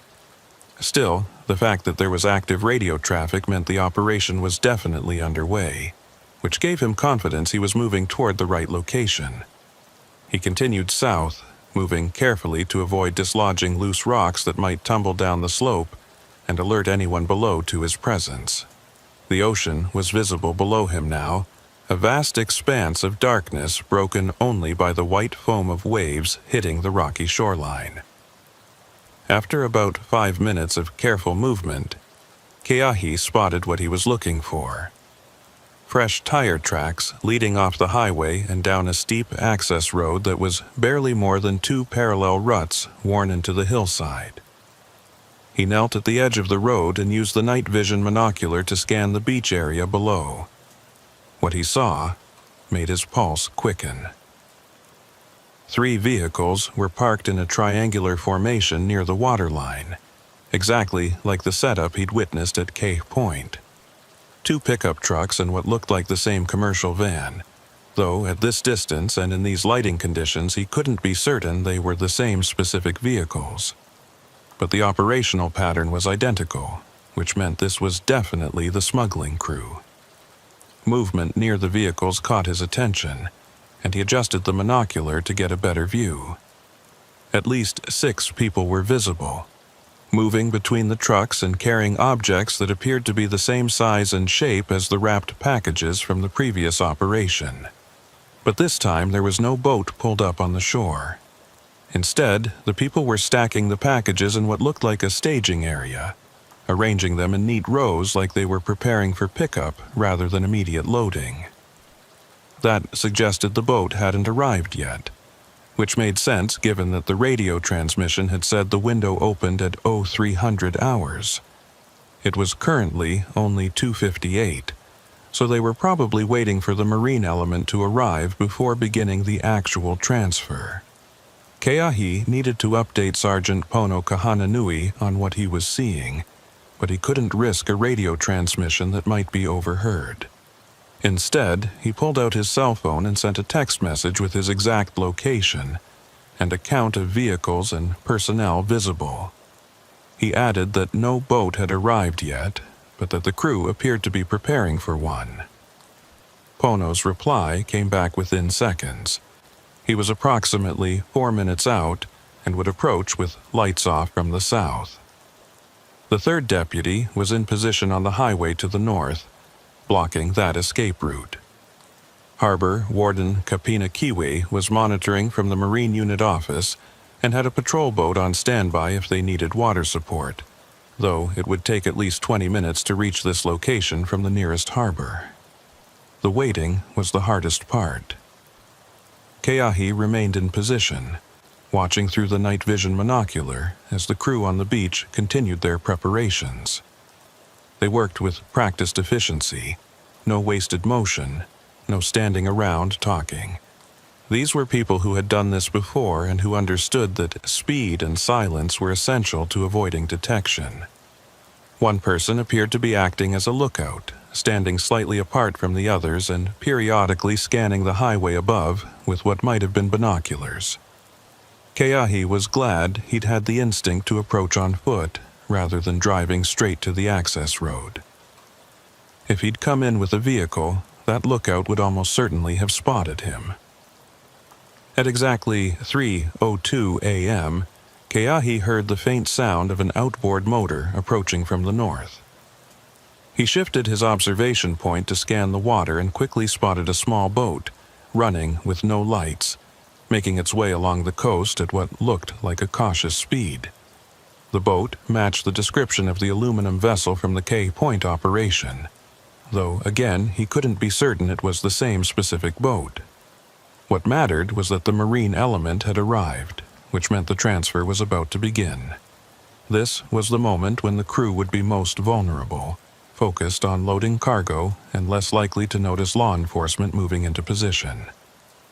Keahi sent another quick text to Pono. "Boat arriving now. Estimate 5 minutes until transfer begins." Pono's response was immediate. "Am in position south side, waiting for your signal to move in." Keahi acknowledged and then made a decision. He was going to move closer to get a better vantage point and, if possible, photographic evidence of the transfer. The department's lawyers had been clear during training that cases like this lived or died on documentation. Witness testimony was valuable, but photos or video of the actual criminal act were exponentially more powerful in court. He switched his phone to camera mode and began carefully descending the slope toward the beach, using the sparse vegetation and rocky outcrops as cover. The boat had reached the shore now and was being pulled up onto the sand by 2 of the crew members. Keahi could see them more clearly now, all wearing dark clothing and moving with purpose. The person who'd been acting as lookout had joined the others, apparently deciding that the critical phase of the operation required all hands on deck. That was a mistake from a security perspective, but it was good news for Keahi, because it meant no one was specifically watching for approaching threats. He reached a position about 50 yards from the nearest vehicle, close enough to clearly see faces and details, and began taking photos with his phone.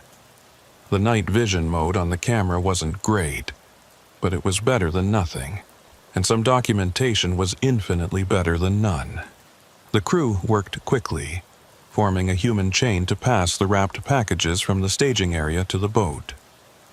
Keahi counted at least 15 packages being loaded, possibly more that he couldn't see clearly. The whole operation had a rhythm to it, almost mechanical in its efficiency. Package handed off, carried to boat, stacked in hull, return for next package. Nobody spoke that he could hear, all communication apparently happening through gestures and established procedure. He continued photographing, trying to capture clear images of faces and the packages and the boat's hull number if it was visible. The hull number would be crucial for tracking the boat later, assuming they didn't manage to intercept it tonight. Then, everything went wrong in the space of about 3 seconds. One of the crew members carrying a package stumbled on the uneven sand and dropped it. The package hit the ground with a solid thud that carried clearly in the quiet night air, and the wrapping partially tore open. Keahi's position didn't give him a clear view of what spilled out, but he saw the crew member's immediate reaction, which was to quickly surround the damaged package and shield it from view, while someone worked to rewrap it. But in that brief moment before they blocked his view, Keahi caught a glimpse of what appeared to be electronics, specifically what looked like high-end computer components, or maybe communication equipment. Multiple identical units, industrial packaging, not the kind of thing you'd buy at a consumer store. That changed his understanding of what they were dealing with here. This wasn't drugs or stolen property in the traditional sense. This looked like gray market electronics, possibly items being smuggled to avoid import duties or licensing requirements, or perhaps counterfeit components being moved to avoid detection by customs authorities. The volume made sense now too. These kinds of items had value, but needed to be moved in quantity to justify the operational costs.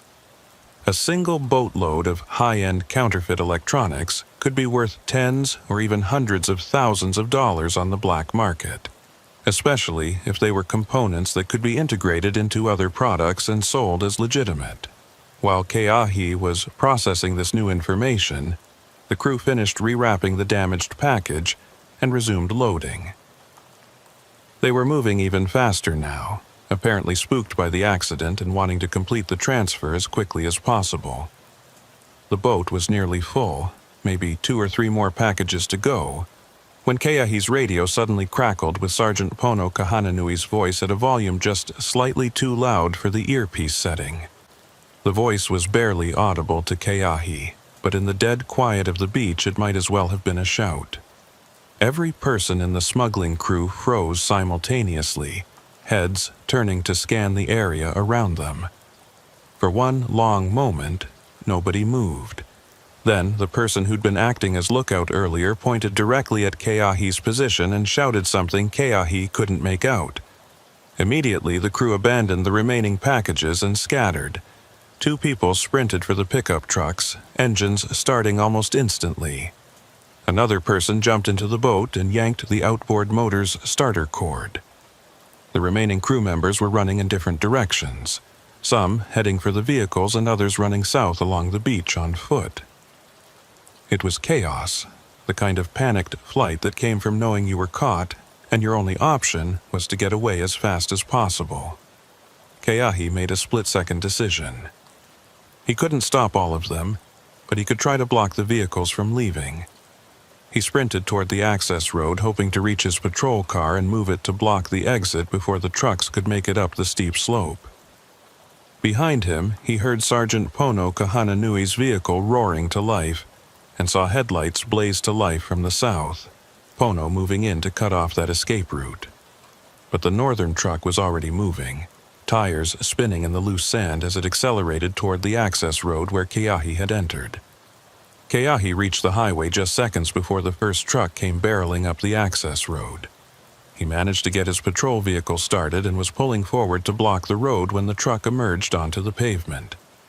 The driver of the truck saw the patrol car and immediately jerked the wheel hard to the left, choosing to drive on the shoulder rather than be boxed in. Keahi tried to adjust his position to cut them off, but the truck was already past him, accelerating north along the highway with its lights off, and the driver clearly willing to take insane risks to avoid capture.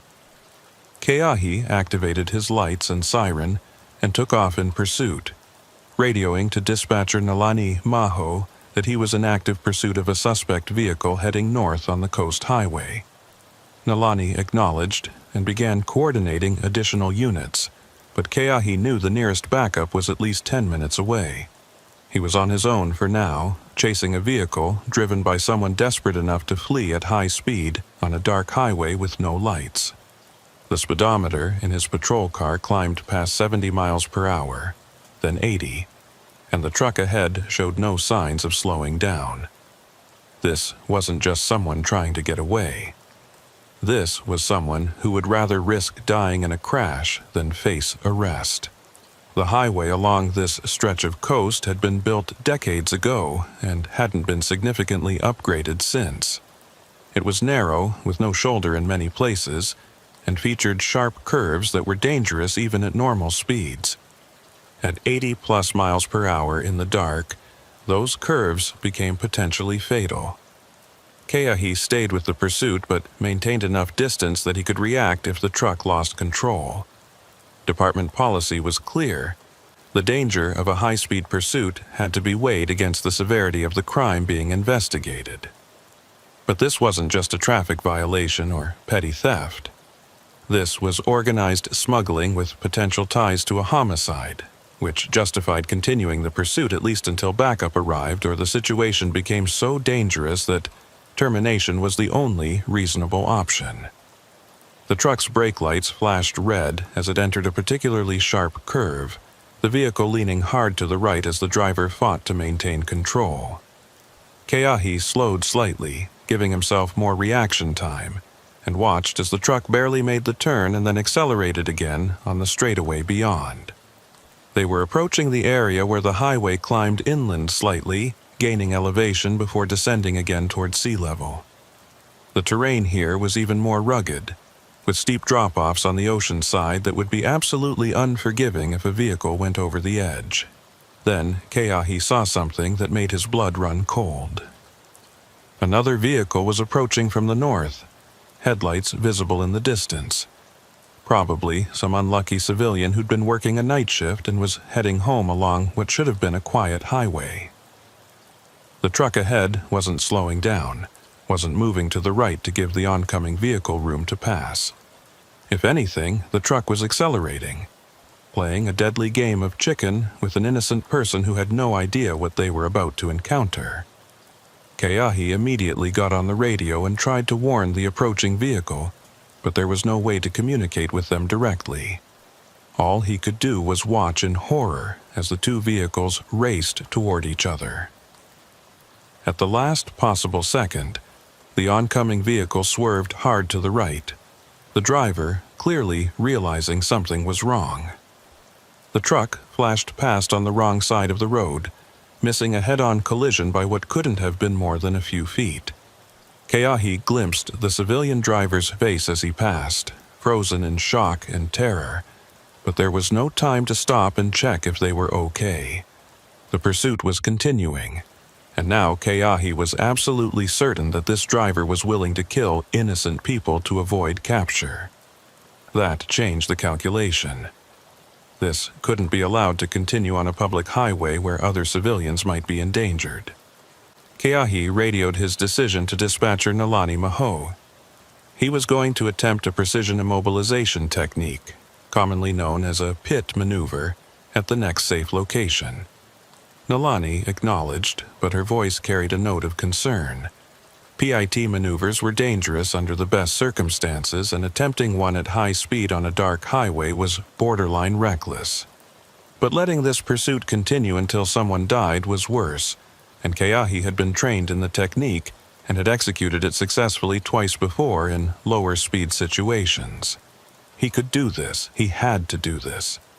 The highway ahead opened up into a slightly wider section where the terrain flattened out, providing maybe 100 yards of relatively straight road before the next curve. This was as good as it was going to get. Keahi accelerated, closing the distance between his patrol car and the fleeing truck. He could see the driver's silhouette now, hunched over the wheel, glancing repeatedly in the rearview mirror. The driver knew what was coming but couldn't do anything to prevent it. Keahi matched speed with the truck, positioned his front bumper just behind the rear wheel of the truck's passenger side, and then executed the maneuver. The patrol car made contact with the truck's rear quarter panel, and Keahi immediately steered toward the truck while accelerating slightly. Physics took over. The truck's rear end lost traction and began to slide, the vehicle rotating counterclockwise as the driver tried and failed to correct the spin. Keahi backed off, braking hard to avoid being caught in the rotation, and watched as the truck completed a full 180-degree spin before sliding backward off the highway. The vehicle dropped about 4 feet into a drainage ditch, the rear end hitting first and then the front slamming down as the truck came to rest at a steep angle. Keahi pulled his patrol car to a stop and immediately exited with his weapon drawn, approaching the crashed truck cautiously. The driver's door was already opening, and a figure stumbled out, clearly dazed from the impact. Keahi ordered the person to show their hands and get on the ground, his voice carrying the authority of someone who would not tolerate any resistance. The driver complied, dropping to their knees and then lying prone on the ground with hands visible. Within seconds, Keahi had the individual in handcuffs and was conducting a quick pat-down for weapons. No gun, but the driver had a cell phone and a wallet with identification showing a local address. Only then did Keahi take a moment to catch his breath and assess the situation. His hands were shaking from the adrenaline, and his heart was hammering so hard he could hear it in his ears. He'd just executed a high-speed pursuit culminating in a pity maneuver that could have gone catastrophically wrong if he'd misjudged the timing or the road conditions.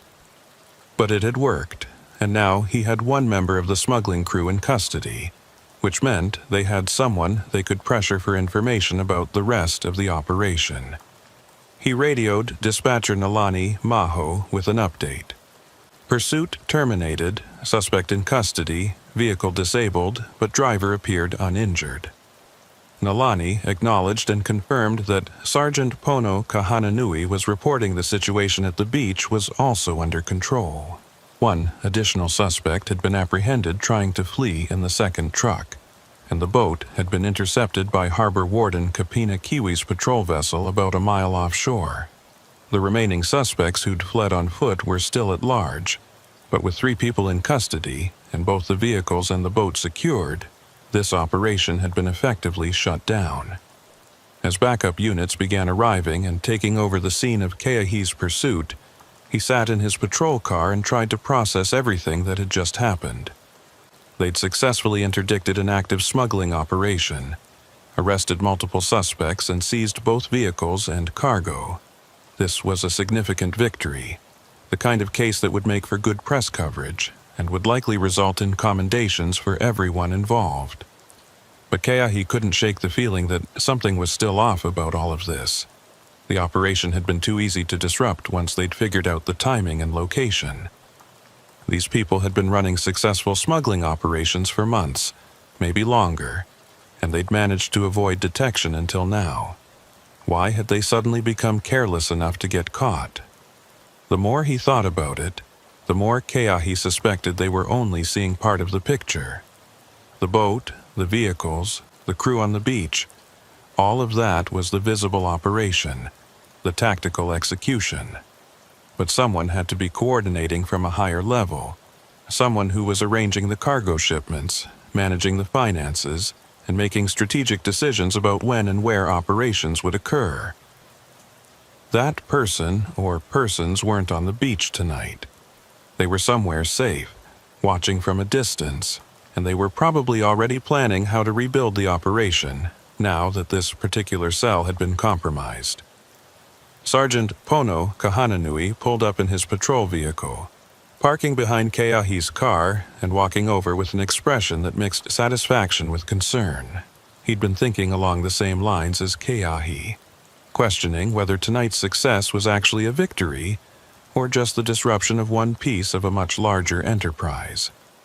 Pono stated that the detectives would be working overtime starting immediately, interrogating the arrested suspects and trying to build a case that reached beyond the street-level operatives. But he also acknowledged the reality that people running operations this sophisticated didn't get to that level by being sloppy about operational security. The chances of any of tonight's arrestees knowing enough to identify the true leadership of the smuggling network were probably minimal. As the eastern sky began to show the first hints of dawn, turning from black to deep purple, Keahi finally allowed himself to feel some of the exhaustion that had been building over the past 2 days. He'd been awake for nearly 40 hours, had witnessed 2 major law enforcement operations, and had just completed a high-speed pursuit that could have ended in disaster. He needed sleep, needed food, needed to step away from this case for at least a few hours and let his mind reset. But even as he drove back to the station to begin the lengthy process of writing reports and giving statements, part of his mind was still working on the puzzle, still trying to figure out who was really running this operation and how they could be caught before they simply rebuilt what had been disrupted tonight. 3 days after the beach interdiction, Deputy Keahi Kealoha sat in the same conference room where the investigation briefings had been held, but the atmosphere was markedly different now. What should have been a celebration of a successful operation had instead become a tense examination of uncomfortable questions that nobody seemed able to answer. The 3 suspects arrested that night had all lawyered up immediately and refused to provide any information beyond confirming their own names.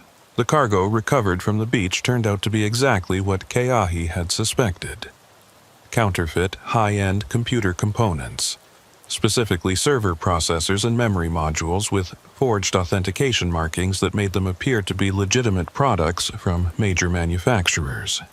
The street value of the seized cargo was estimated at somewhere north of $400,000, which should have made this a significant case worth prosecuting aggressively. But the district attorney's office had thrown cold water on that enthusiasm by pointing out some serious problems with how the evidence had been obtained. The initial observation at Cay Point was solid, but the interdiction at the second beach location had been based primarily on intercepted radio communications on a frequency that hadn't been specifically authorized for monitoring under existing warrant protocols. A good defense attorney could potentially argue that the radio intercept constituted an illegal search, which would poison the entire chain of evidence collected afterward. The lead detective on the case was clearly frustrated as she walked the assembled officers through the legal complications. She emphasized that nobody had done anything wrong from a policing perspective. They'd acted on probable cause and had conducted the operation by the book. But the book didn't always account for the complexities of modern communication technology and the Fourth Amendment protections that applied to electronic surveillance.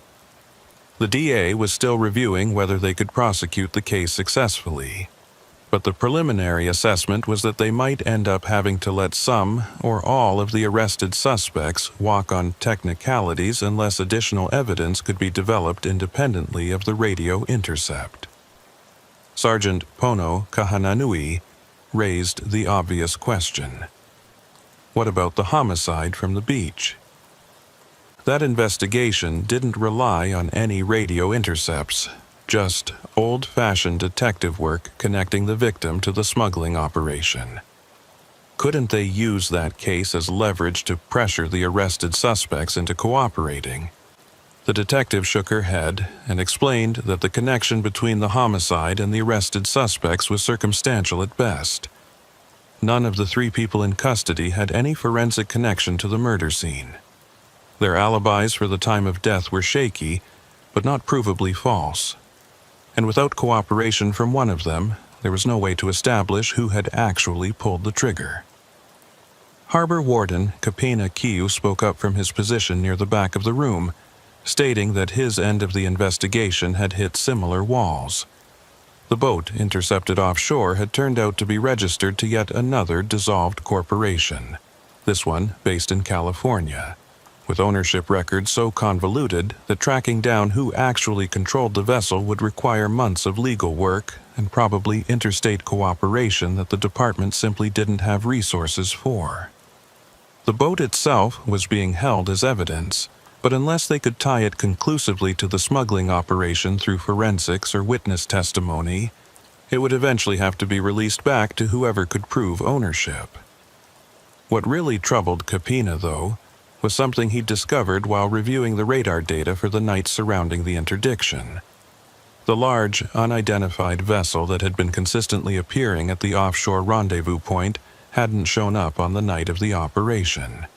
In fact, the last time it had appeared on radar was 4 days before the interdiction, and it hadn't been detected in Hawaiian waters since.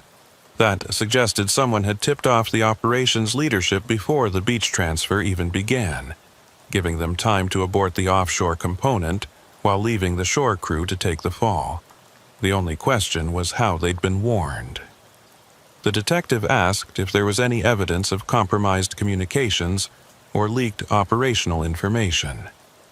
Kapina stated he'd been reviewing that question with the department's technical specialists, and they'd found something concerning. The special radio frequency that Kauai had monitored, the one the smugglers had been using to coordinate, had shown unusual activity in the hours before the operation. Specifically, there had been a brief encrypted burst transmission that the specialists thought might have been a warning signal.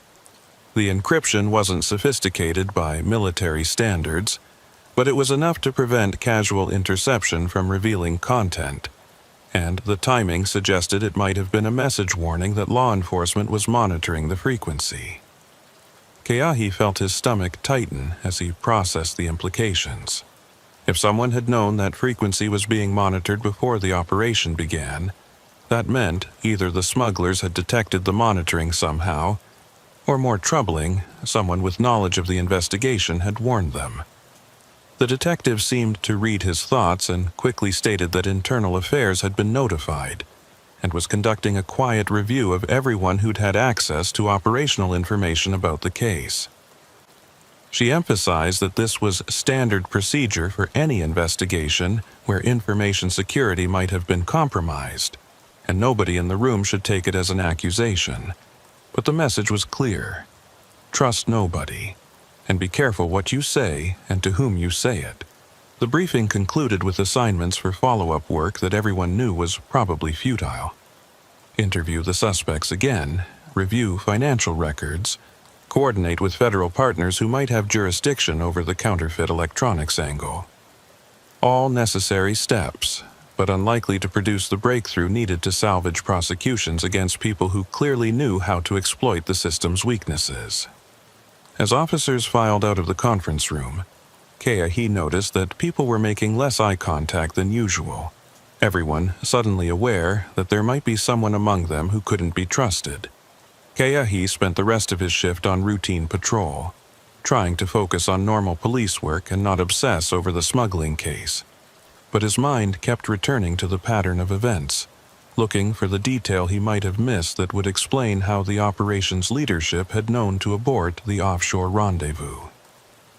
The radio intercept was the obvious answer, but the timeline didn't quite work. The encrypted burst transmission had occurred before Kauai had even started monitoring the special frequency, which meant the warning couldn't have been triggered by his monitoring. Someone had sent that warning based on other information, perhaps just general awareness that law enforcement was becoming too interested in the western coastal corridor.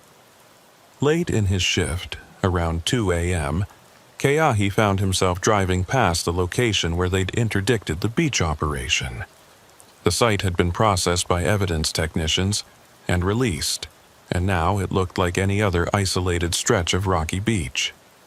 No indication that just days ago this had been the scene of a significant law enforcement operation. He parked and walked down to where the vehicles had been positioned, trying to recreate the scene in his mind and see if there was anything they'd missed in the chaos of the arrests. The sand still showed faint impressions where the packages had been stacked, and he could see the marks where the boat had been pulled up onto shore. But everything else had been erased by wind and tide, nature's way of cleansing the beach of human activity. Keahi stood there for several minutes, listening to the waves and feeling the ocean breeze, and trying to understand why this case bothered him so much. They'd made arrests, seized contraband, disrupted a criminal operation. By any objective measure, this was a successful investigation, so why did it feel like they'd lost? His radio crackled with dispatcher Nalani Meho's voice, asking his location and status. He reported that he was conducting a routine area check and was preparing to resume patrol. Nalani acknowledged and then added something unusual. She stated that Harbor Warden Kapina Kiwi had called the station asking if Keahi could contact him directly when convenient, that it wasn't urgent, but Kapina wanted to discuss something related to the case. Keahi confirmed he'd make the call and then walked back to his patrol vehicle. His curiosity piqued about what Kapina might have discovered. He called Kapina's cell phone from his personal device rather than the department radio, a precaution that had become second nature given the concerns about information security. Kapina answered on the second ring, his voice tired but carrying an edge of intensity that suggested he'd found something significant. He stated he'd been doing more analysis of the radar data, going back further in time than he'd previously examined, and he'd discovered a pattern that troubled him deeply. The large, unidentified vessel that had been making regular appearances at the offshore rendezvous point had been operating in Hawaiian waters for at least 2 years, not just the 18 months they'd initially identified. And the vessel's pattern of appearances correlated not just with the smuggling operations they knew about, but with other incidents that hadn't previously been connected. Specifically, Kapena had cross-referenced the vessel's appearances with reports of missing cargo from legitimate shipping operations, instances of unexplained salvage claims, and even a couple of boating accidents that had resulted in insurance payouts. In every case, the unidentified vessel had been in the general area around the time of the incident, though never close enough to be definitively linked. But the statistical probability of these correlations being coincidental was essentially zero. What they were looking at wasn't just a smuggling operation. It was a maritime criminal enterprise that had been operating with near impunity for years, using the vast expanse of the Pacific Ocean as cover and exploiting the limited resources of law enforcement agencies to avoid detection. Keahi asked the obvious question. If this vessel had been operating for that long, why hadn't it been identified or intercepted before now? Kapena's answer was blunt and uncomfortable, because nobody had been looking at the pattern comprehensively. Each incident had been investigated in isolation by different agencies with different jurisdictions, and nobody had connected the dots because the vessel was careful never to leave obvious evidence. It only showed up on radar during periods of heavy marine traffic when its presence wouldn't stand out. It never stayed in one area long enough to be tracked, and it appeared to have sophisticated knowledge of patrol patterns and surveillance capabilities. This was organized crime at a level that exceeded anything the local sheriff's department was equipped to handle alone.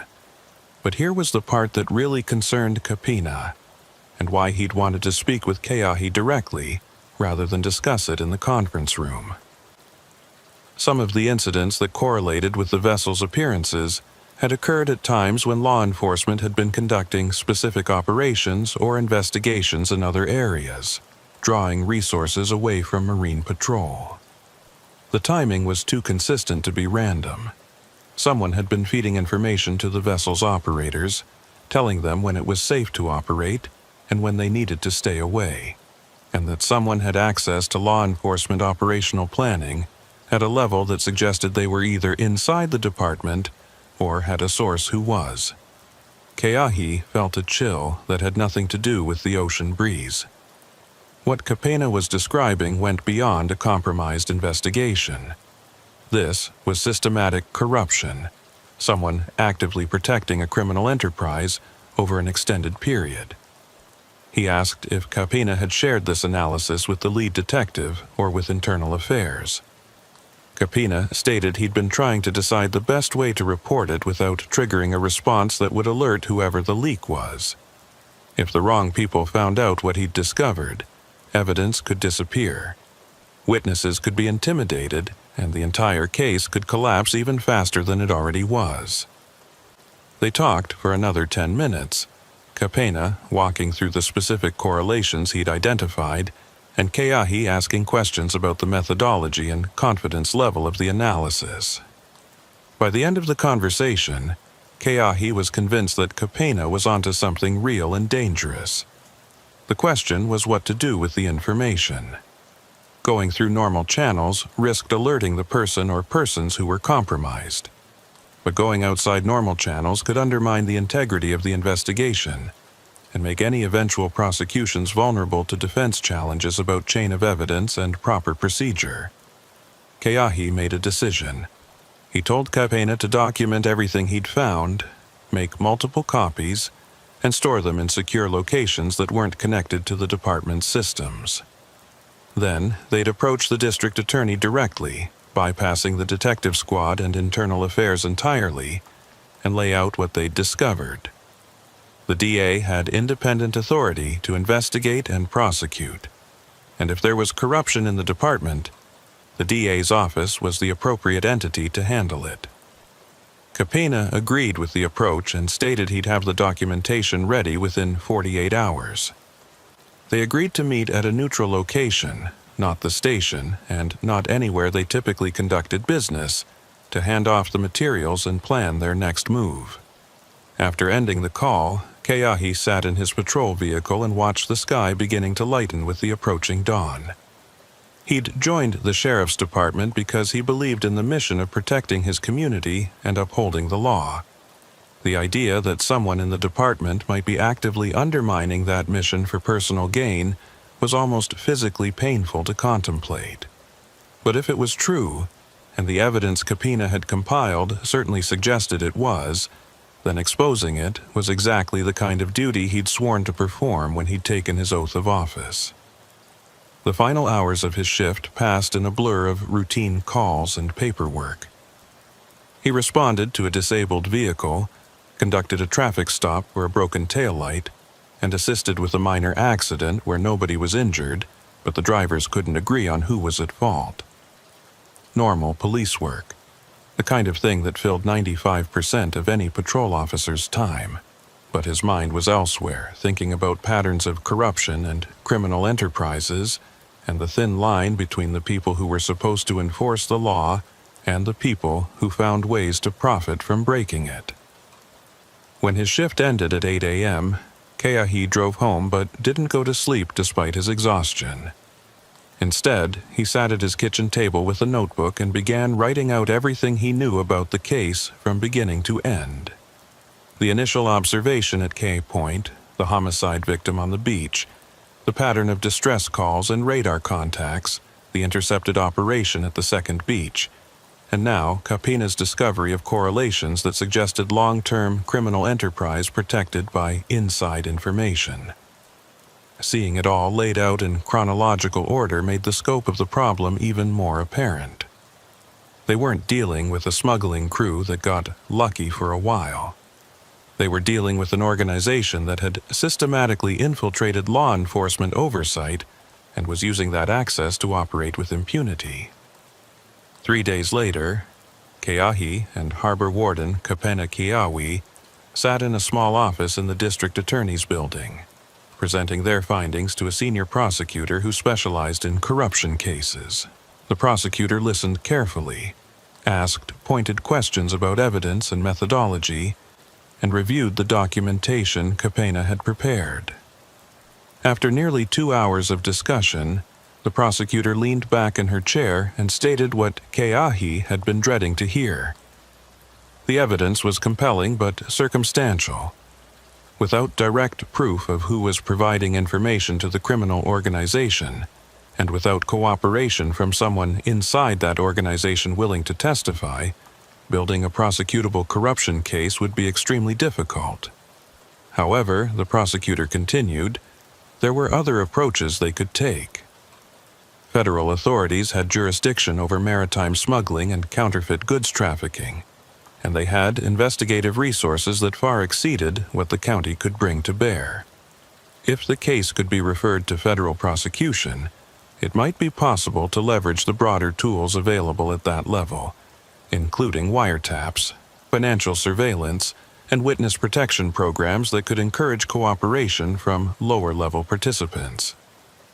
The prosecutor stated she'd reach out to her counterparts in the U.S. Attorney's Office and see if there was interest in taking over the investigation. Keahi left that meeting with mixed feelings.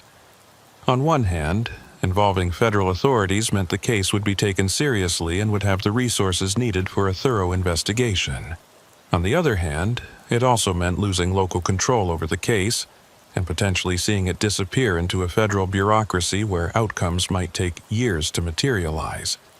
But he also recognized that this was probably the best available option, given the complexity of what they were dealing with. Some cases were simply too big for local law enforcement to handle alone, and having the humility to recognize that and ask for help was part of being a good officer. 2 weeks later, Keahi received a call from the senior prosecutor. She informed him that the federal authorities had agreed to open a formal investigation into the maritime smuggling operation and the potential corruption angle. They'd be sending a team of investigators to Hawaii within the month to begin interviews and evidence review. In the meantime, the 3 suspects arrested during the beach interdiction had been released on bail. The counterfeit electronics had been transferred to federal custody, and the boat had been seized under federal asset forfeiture laws pending the outcome of the investigation. Keahi thanked her for the update and asked if there was anything specific he should or shouldn't be doing while the federal investigation was underway. The prosecutor's advice was simple: continue doing his job, maintain normal patrol patterns, and document anything suspicious, but don't take action that might interfere with the federal investigation. If he observed what he thought might be criminal activity related to the smuggling case, he should report it through secure channels directly to the federal team rather than through the department's normal chain of command. The implication was clear: trust nobody in the department until the corruption angle had been fully investigated. The months that followed were frustrating in their normalcy. Keahi returned to routine patrol work, and the smuggling case receded into the background as other investigations and incidents demanded attention. Occasionally, he'd hear rumors about the federal investigation, usually third or fourth-hand information that was probably more speculation than fact. The large, unidentified vessel hadn't been detected in Hawaiian waters since the night of the interdiction, suggesting it had either changed its operational area or had been warned off permanently by whatever sources of information it relied on. 6 months after the beach interdiction, Keahi was called to a meeting at the federal building in Honolulu. He made the drive expecting to be interviewed about his observations and actions during the original case. Instead, he found himself in a conference room with 3 federal agents who wanted to show him something.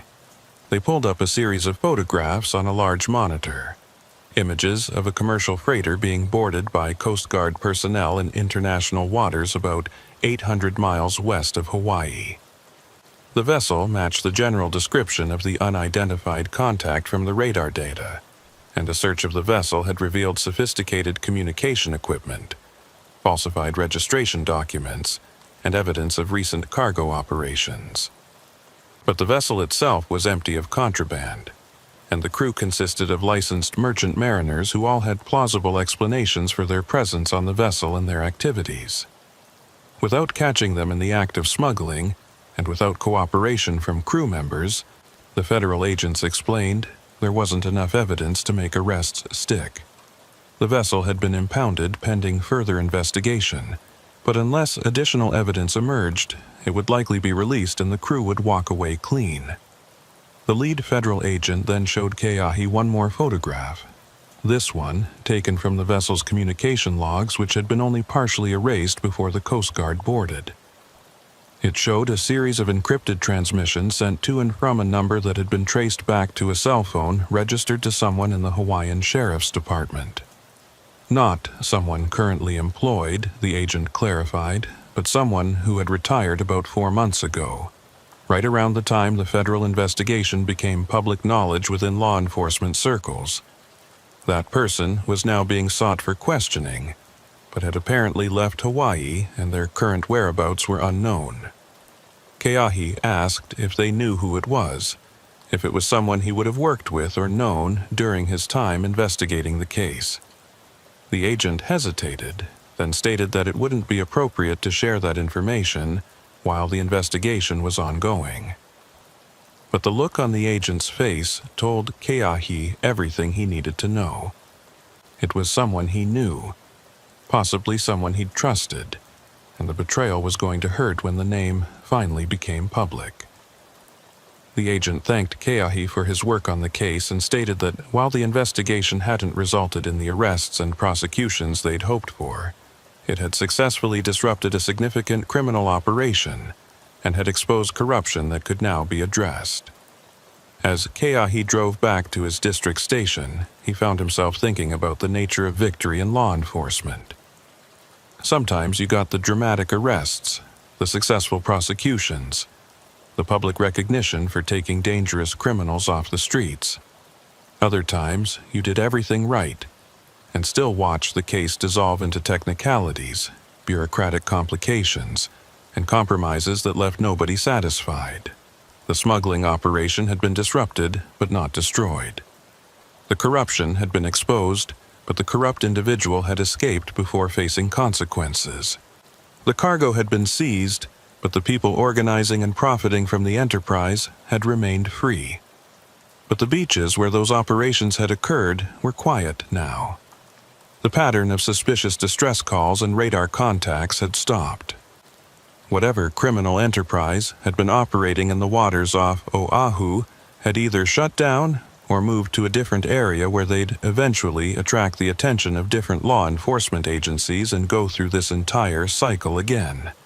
And Keahi would return to his patrol routes, responding to calls and conducting traffic stops, and occasionally stumbling across evidence of crimes that were bigger than they initially appeared. That night, during his shift, Keahi drove past Kauai Point and looked out at the dark ocean beyond the shore. Somewhere out there, perhaps hundreds or thousands of miles away, a vessel was operating under falsified documents, with a crew that knew how to exploit the seams between different jurisdictions and different agencies. They'd been disrupted, but not caught, and they'd learned lessons from this encounter that would make them harder to detect next time. And next time they might be someone else's problem. Or they might be back in these waters after enough time had passed for vigilance to fade, and for new vulnerabilities to emerge in the system designed to stop them. Keahi's radio crackled with dispatcher Nalani Maho's voice, dispatching him to a disabled vehicle on the highway. He acknowledged and turned away from the ocean, returning to the immediate demands of his job. The smuggling case would remain open in federal files somewhere, one of hundreds or thousands of investigations that consumed resources and produced incomplete outcomes. But for now, there were other calls to answer, other people who needed help, and other ways to serve the mission he'd sworn to uphold when he'd taken his badge. Some cases ended with clarity and closure. Others ended with questions that might never be answered and with the uncomfortable knowledge that the people you'd been chasing were still out there somewhere, making new plans and looking for new opportunities. The job was to keep showing up, keep watching, and keep trusting that eventually the accumulated weight of small victories would matter more than the individual frustrations of cases that didn't resolve cleanly. The ocean would keep its secrets for now.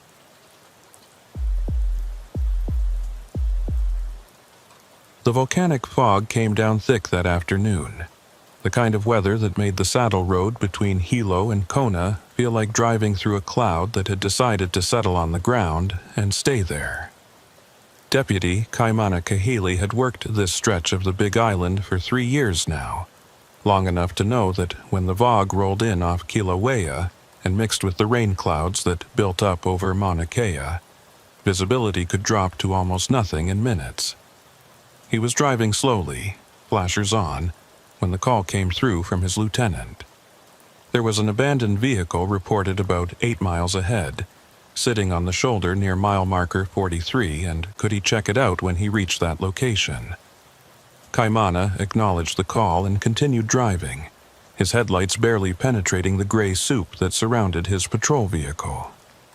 The saddle road wasn't technically his primary patrol area, but the department was stretched thin today with 2 deputies out sick and another tied up with a domestic situation in Hilo that had been going on for hours. Lieutenant Nohea Kapuli had asked him to cover this sector as a favor. Just drive through once or twice and make sure nobody was stranded or in trouble on what was essentially a lonely highway cutting through volcanic terrain between the 2 massive mountains that dominated the island.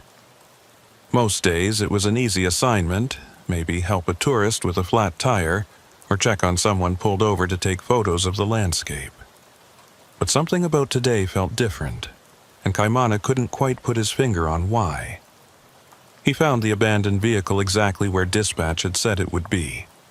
A white sedan with rental company markings pulled onto the narrow shoulder with its hazard lights still blinking weakly. The fog was so thick here that Kaimana almost missed it, only spotting the vehicle when he was within 20 feet of its rear bumper. He pulled in behind it and activated his own emergency lights, then sat for a moment observing the scene before getting out.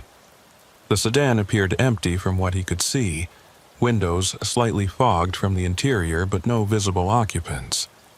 The driver's door was closed but not fully latched, hanging open just enough that the interior dome light was trying to stay on and draining what was left of the battery.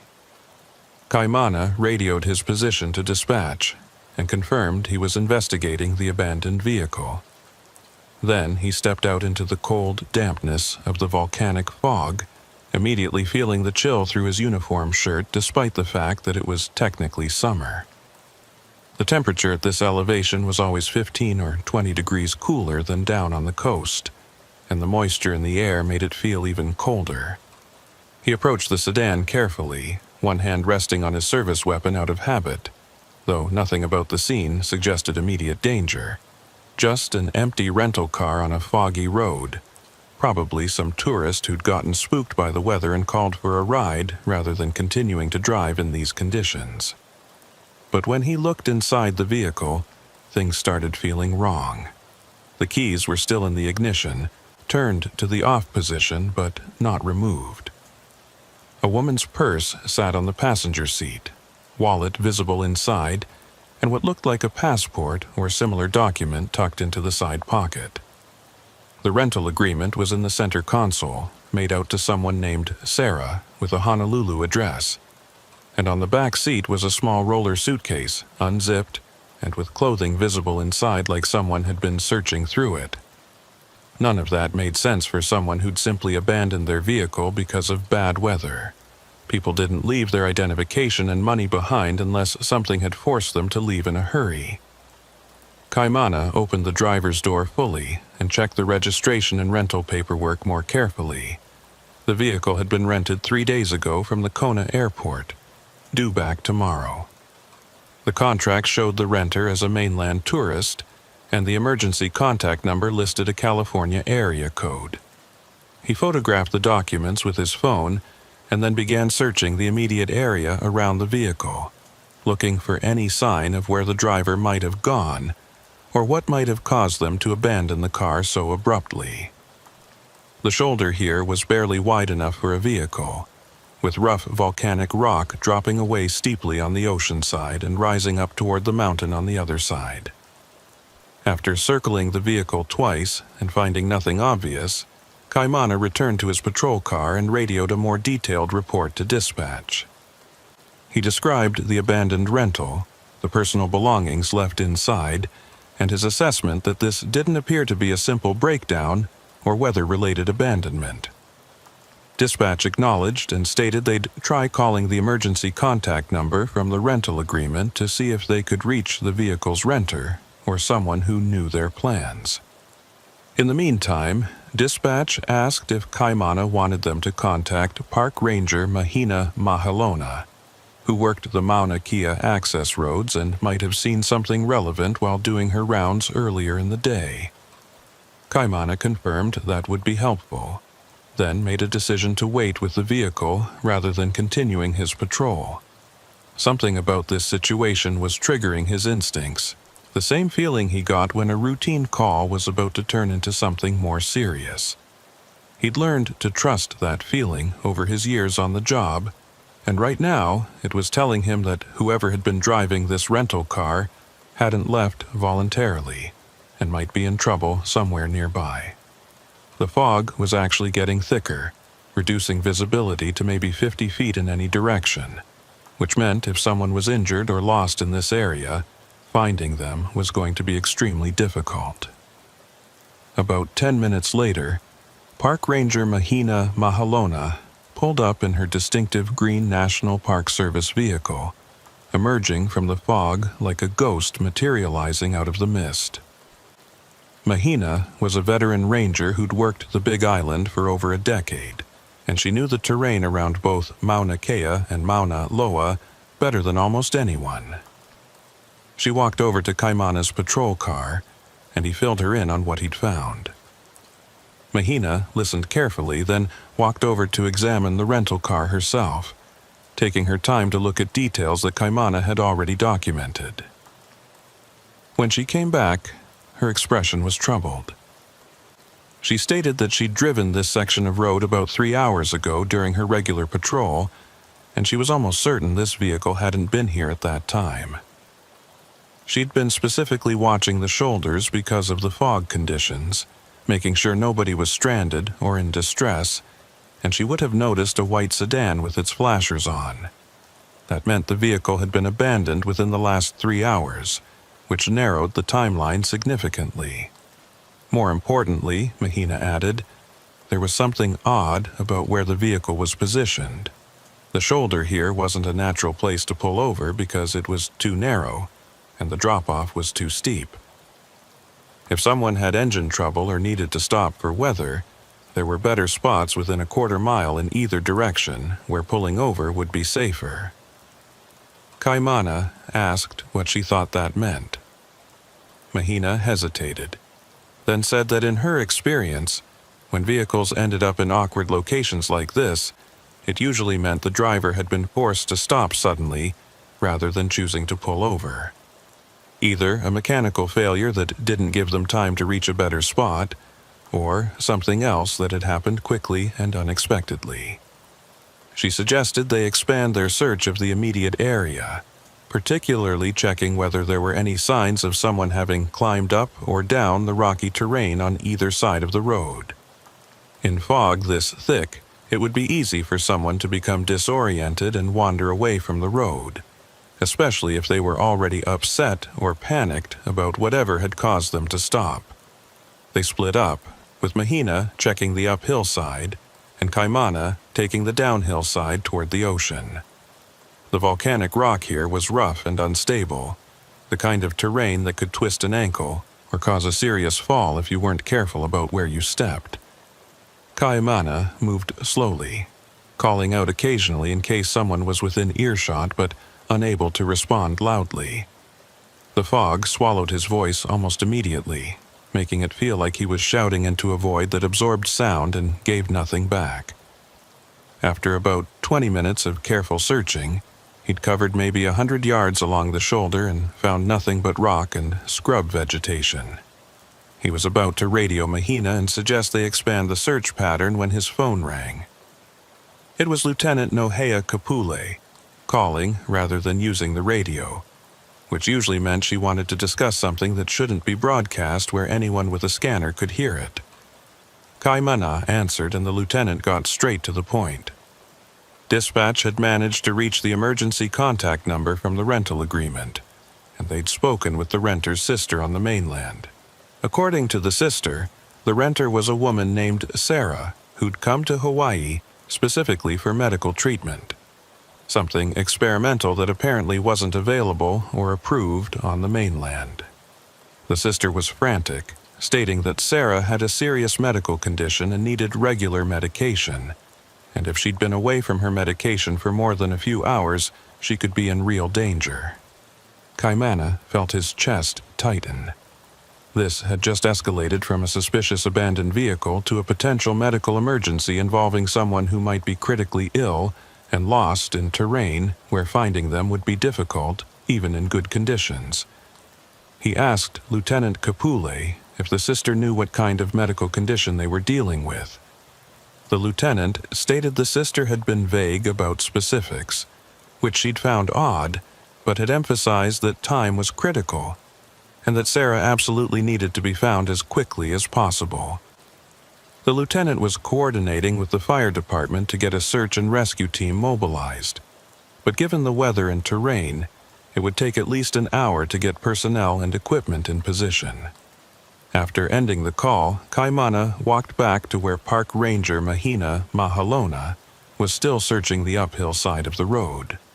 He filled her in on what the lieutenant had said, and Mahina's expression went from troubled to seriously concerned. She stated that medical emergencies in this kind of environment were the worst-case scenario because, even if they found the person quickly, getting them to proper medical care could take hours, given the distances involved and the limited helicopter operations in this weather. She pulled out a topographic map and spread it on the hood of her vehicle, using her finger to trace possible routes someone might have taken if they'd left the road on foot. The problem, Mahina explained, was that the terrain here didn't really lead anywhere useful. Uphill would take you toward the Mauna Kea access road eventually, but it was steep and dangerous climbing with no clear trail.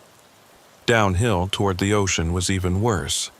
All volcanic rock and cinder fields that could extend for miles before you hit anything resembling a road or structure. If Sarah had left the road intentionally, it suggested she'd been trying to reach something specific, maybe a meeting point or a location she'd been given directions to. If she'd left the road because she was disoriented or medically compromised, she could be anywhere within a very large search radius. Kaimana made a decision. They needed to expand the search immediately, not wait for the formal search and rescue team to arrive. He radioed Lieutenant Kapule and requested additional units if any were available, emphasizing that this was now a critical medical situation. The lieutenant acknowledged and stated she'd pull deputies from other areas if necessary, but it would still take time for them to reach this remote location. In the meantime, Kaimana and Mahina should do what they could with the understanding that officer safety was the priority, and they shouldn't take risks that could result in additional people needing rescue. Just as Kaimana was about to resume searching, he noticed something he'd missed during his first examination of the rental car. There was a small piece of paper tucked under the windshield wiper on the driver's side, protected from the moisture by being folded and wedged tightly into place. He carefully extracted it and unfolded it, finding what appeared to be a receipt from a medical supply company in Hilo, dated yesterday. The receipt listed several items that Kaimana didn't immediately recognize, but the quantities and prices suggested someone purchasing supplies for home medical care rather than just over-the-counter medications. At the bottom of the receipt, someone had written in pen a phone number with a note that said, "Delivery confirmation required." He photographed the receipt and then called the phone number, not sure what to expect. The call went straight to voicemail, a generic automated message that didn't identify who or what organization the number belonged to. Kaimana left a brief message identifying himself as county sheriff's deputy and stating he needed to speak with someone about a medical supply delivery related to an emergency situation. Then provided his callback number. It was a long shot, but sometimes long shots paid off, especially when you were dealing with situations that didn't make sense through conventional investigation. Park Ranger Mahina Mahalona had been watching this process, and when Kaimana ended the call, she asked what he thought the receipt meant. He admitted he wasn't sure, but the reference to delivery confirmation suggested that Sarah might have been expecting to receive medical supplies at a specific location, possibly somewhere other than a hotel or conventional address. If she'd been seeking experimental treatment that wasn't officially available in Hawaii, that treatment might have been happening in an unofficial location, maybe a private residence or a facility that operated outside normal medical licensing. That would explain why she'd been driving on the Saddle Road, which wasn't the route between any major medical facilities on the island. Before they could discuss it further, Kaimana's phone rang again. It was a number he didn't recognize, a local area code, but not one stored in his contacts. He answered and found himself speaking with someone who identified themselves as being associated with a medical research program on the Big Island. The person said they'd received his voicemail and wanted to clarify some things before providing information. Kaimana stated he was investigating an abandoned vehicle and a missing person who might be medically at risk, and he needed any information that could help locate them. There was a long pause on the other end of the line. Then the person asked specifically what name was on the rental agreement. Kaimana provided Sarah's name from the rental documents, and immediately the tone of the conversation shifted. The person on the phone asked for Kaimana's exact location, then stated they were sending someone to meet him at that location within the next 30 minutes. When Kaimana pressed for more information about what was going on, the person became evasive, stating only that this was a sensitive situation involving confidential medical information, and that someone with proper authority would explain everything when they arrived. The call ended before Kaimana could ask any follow-up questions, leaving him standing in the fog with more questions than answers about what he'd stumbled into. He updated Park Ranger Mahina Mahalona on the strange phone conversation, and her expression suggested she was just as confused as he was. She stated that in all her years working this area, she'd never heard of any medical research program operating out here, and if there was one, it was doing a very good job of staying under the radar. The Big Island had legitimate medical facilities in Hilo and Kona, and various small clinics scattered around the island, but nothing she was aware of that would describe itself as research-focused, or that would be connected to someone receiving experimental treatment. While they waited for whoever was supposedly coming to meet them, Kaimana and Mahina continued their search of the area around the abandoned rental car. The fog was starting to lift slightly, improving visibility to maybe 100 feet, which made searching somewhat easier, but still far from ideal. They'd expanded their search radius to about 200 yards in each direction when Mahina called out that she'd found something. Kaimana carefully made his way across the rocky terrain to where she was standing, and she pointed to what appeared to be a piece of torn fabric caught on a jagged rock about 50 feet downhill from the road. The fabric was light blue, possibly from a jacket or shirt, and appeared to have been torn recently based on the clean edges of the tear. More significantly, there were scuff marks in the volcanic soil near where the fabric was found, suggesting someone had slipped or fallen in this area. Mahina photographed the evidence and then carefully began following what might have been a trail, looking for additional signs of someone having passed through this terrain. Kaimana followed, radio in hand in case they needed to call for immediate assistance if they found Sarah injured somewhere in this rocky maze. They'd gone maybe another 100 feet when they found the second piece of evidence: a cell phone lying face down among the rocks, its screen shattered but the device itself still intact. Kaimana carefully picked it up using a glove to avoid contaminating any potential evidence, and tried the power button. The phone was dead, either from the impact of being dropped or from the battery running out. He bagged it as evidence, knowing that even if the screen was destroyed, the phone's internal storage might contain information about what Sarah had been doing and where she'd been trying to go when she abandoned her vehicle. They were about to continue following the trail when Kaimana heard a vehicle approaching from the direction of Kona. He climbed back up to the road level and saw a dark SUV with no official markings pulling to a stop behind his patrol car. Two people emerged from the vehicle, both wearing casual clothing rather than any kind of uniform or official identification. The driver approached Kaimana and introduced himself simply as someone associated with the medical program that Sarah had been participating in. He didn't provide a name or show any credentials, which immediately raised Kaimana's suspicions about who these people were and what authority they thought they had to be involved in this situation. Kaimana stated clearly that this was an active missing person investigation involving a potentially endangered individual, and he needed proper identification and explanation of these people's connection to the case before discussing anything further. The driver seemed to expect this response, and after a moment of hesitation, pulled out a wallet and showed what appeared to be federal identification, though the agency name was partially obscured and Kaimana couldn't read it clearly in the dim light and fog. The driver stated that Sarah had been participating in an experimental treatment protocol that was being conducted under special authorization, and that her disappearance represented not just a personal emergency, but potentially a serious breach of the protocol's security requirements. Before Kaimana could respond to that concerning statement, his radio crackled with Lieutenant Nohea Kapule's voice. She stated that she was en route to his location and should arrive within 15 minutes, and that she'd been contacted by federal authorities who claimed jurisdiction over some aspects of this case. She asked if the people from the medical program had arrived yet, and when Kaimana confirmed they had, she instructed him not to share any evidence or information with them until she got there and could sort out the jurisdictional questions. The tone of her voice made it clear she was just as confused and concerned about this situation as Kaimana was.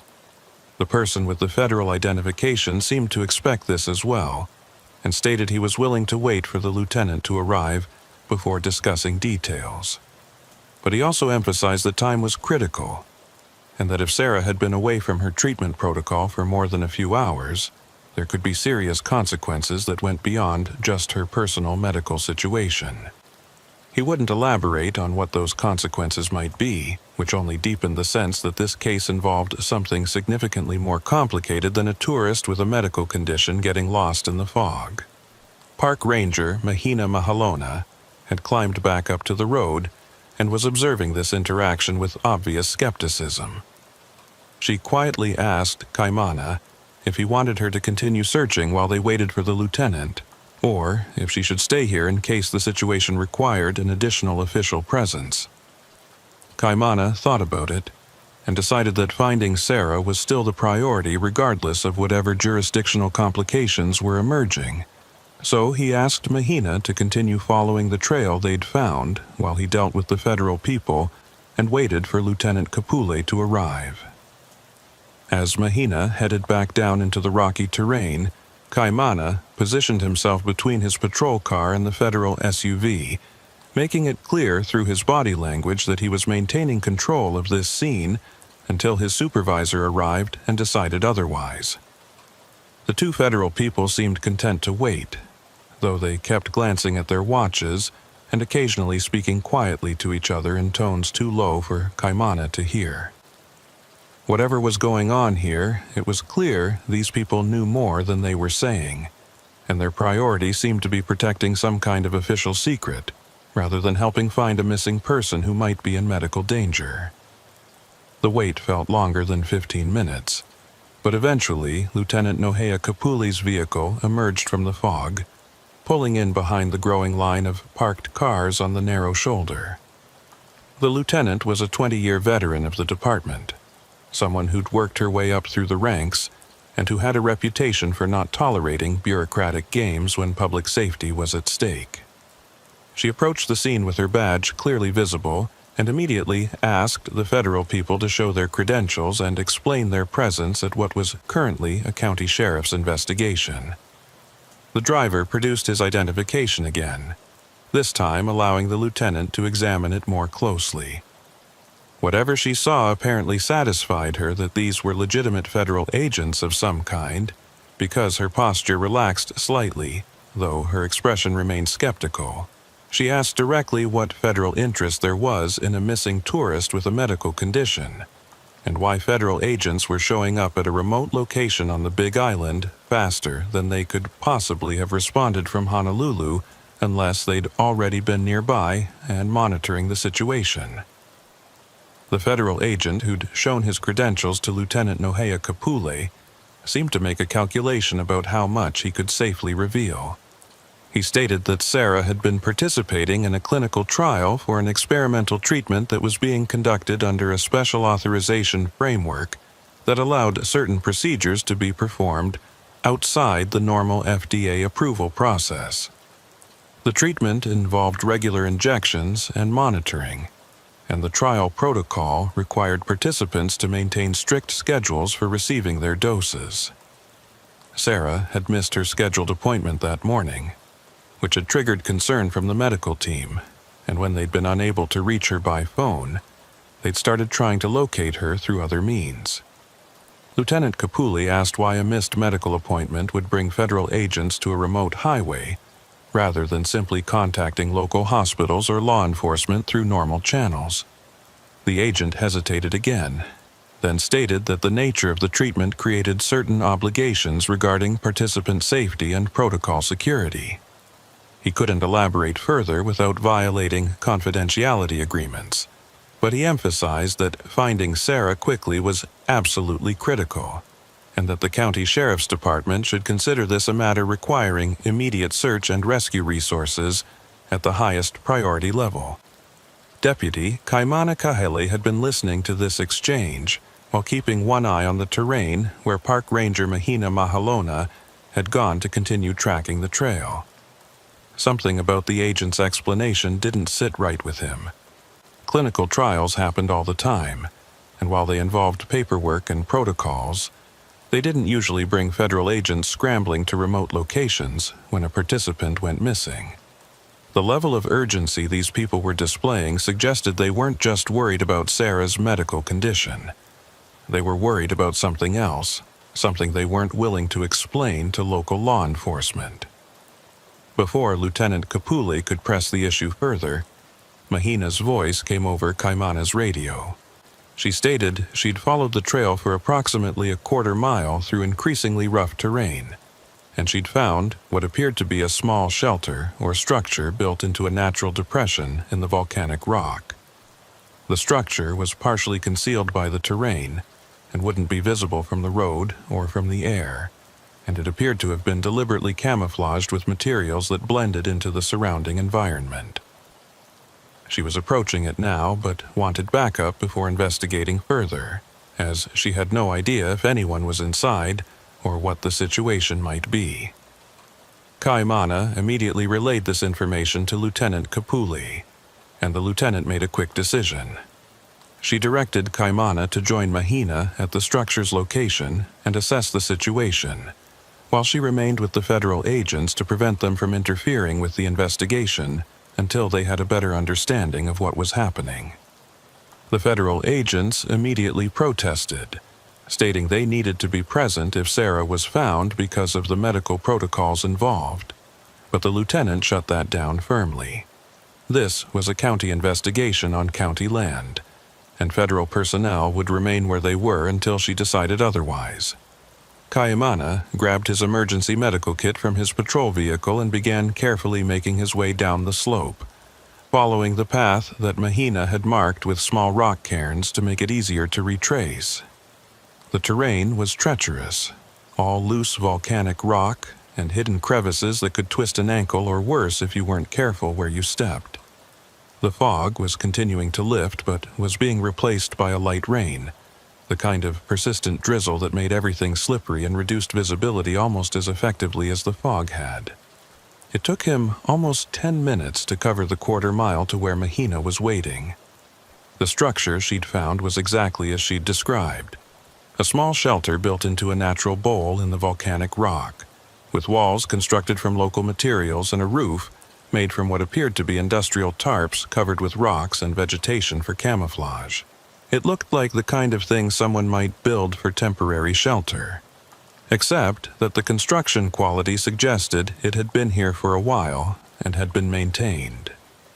There was no visible door, just an opening that had been covered with a tarp that could be pulled aside. Mahina had positioned herself where she could observe the entrance without being directly in front of it, standard tactical positioning for approaching an unknown structure. Kaimana called out, identifying himself as county sheriff's deputy and stating they were looking for Sarah, who might need medical assistance. No response came from inside the shelter, just the sound of rain hitting the tarp and the distant rumble of thunder from the storm system that was moving across the island.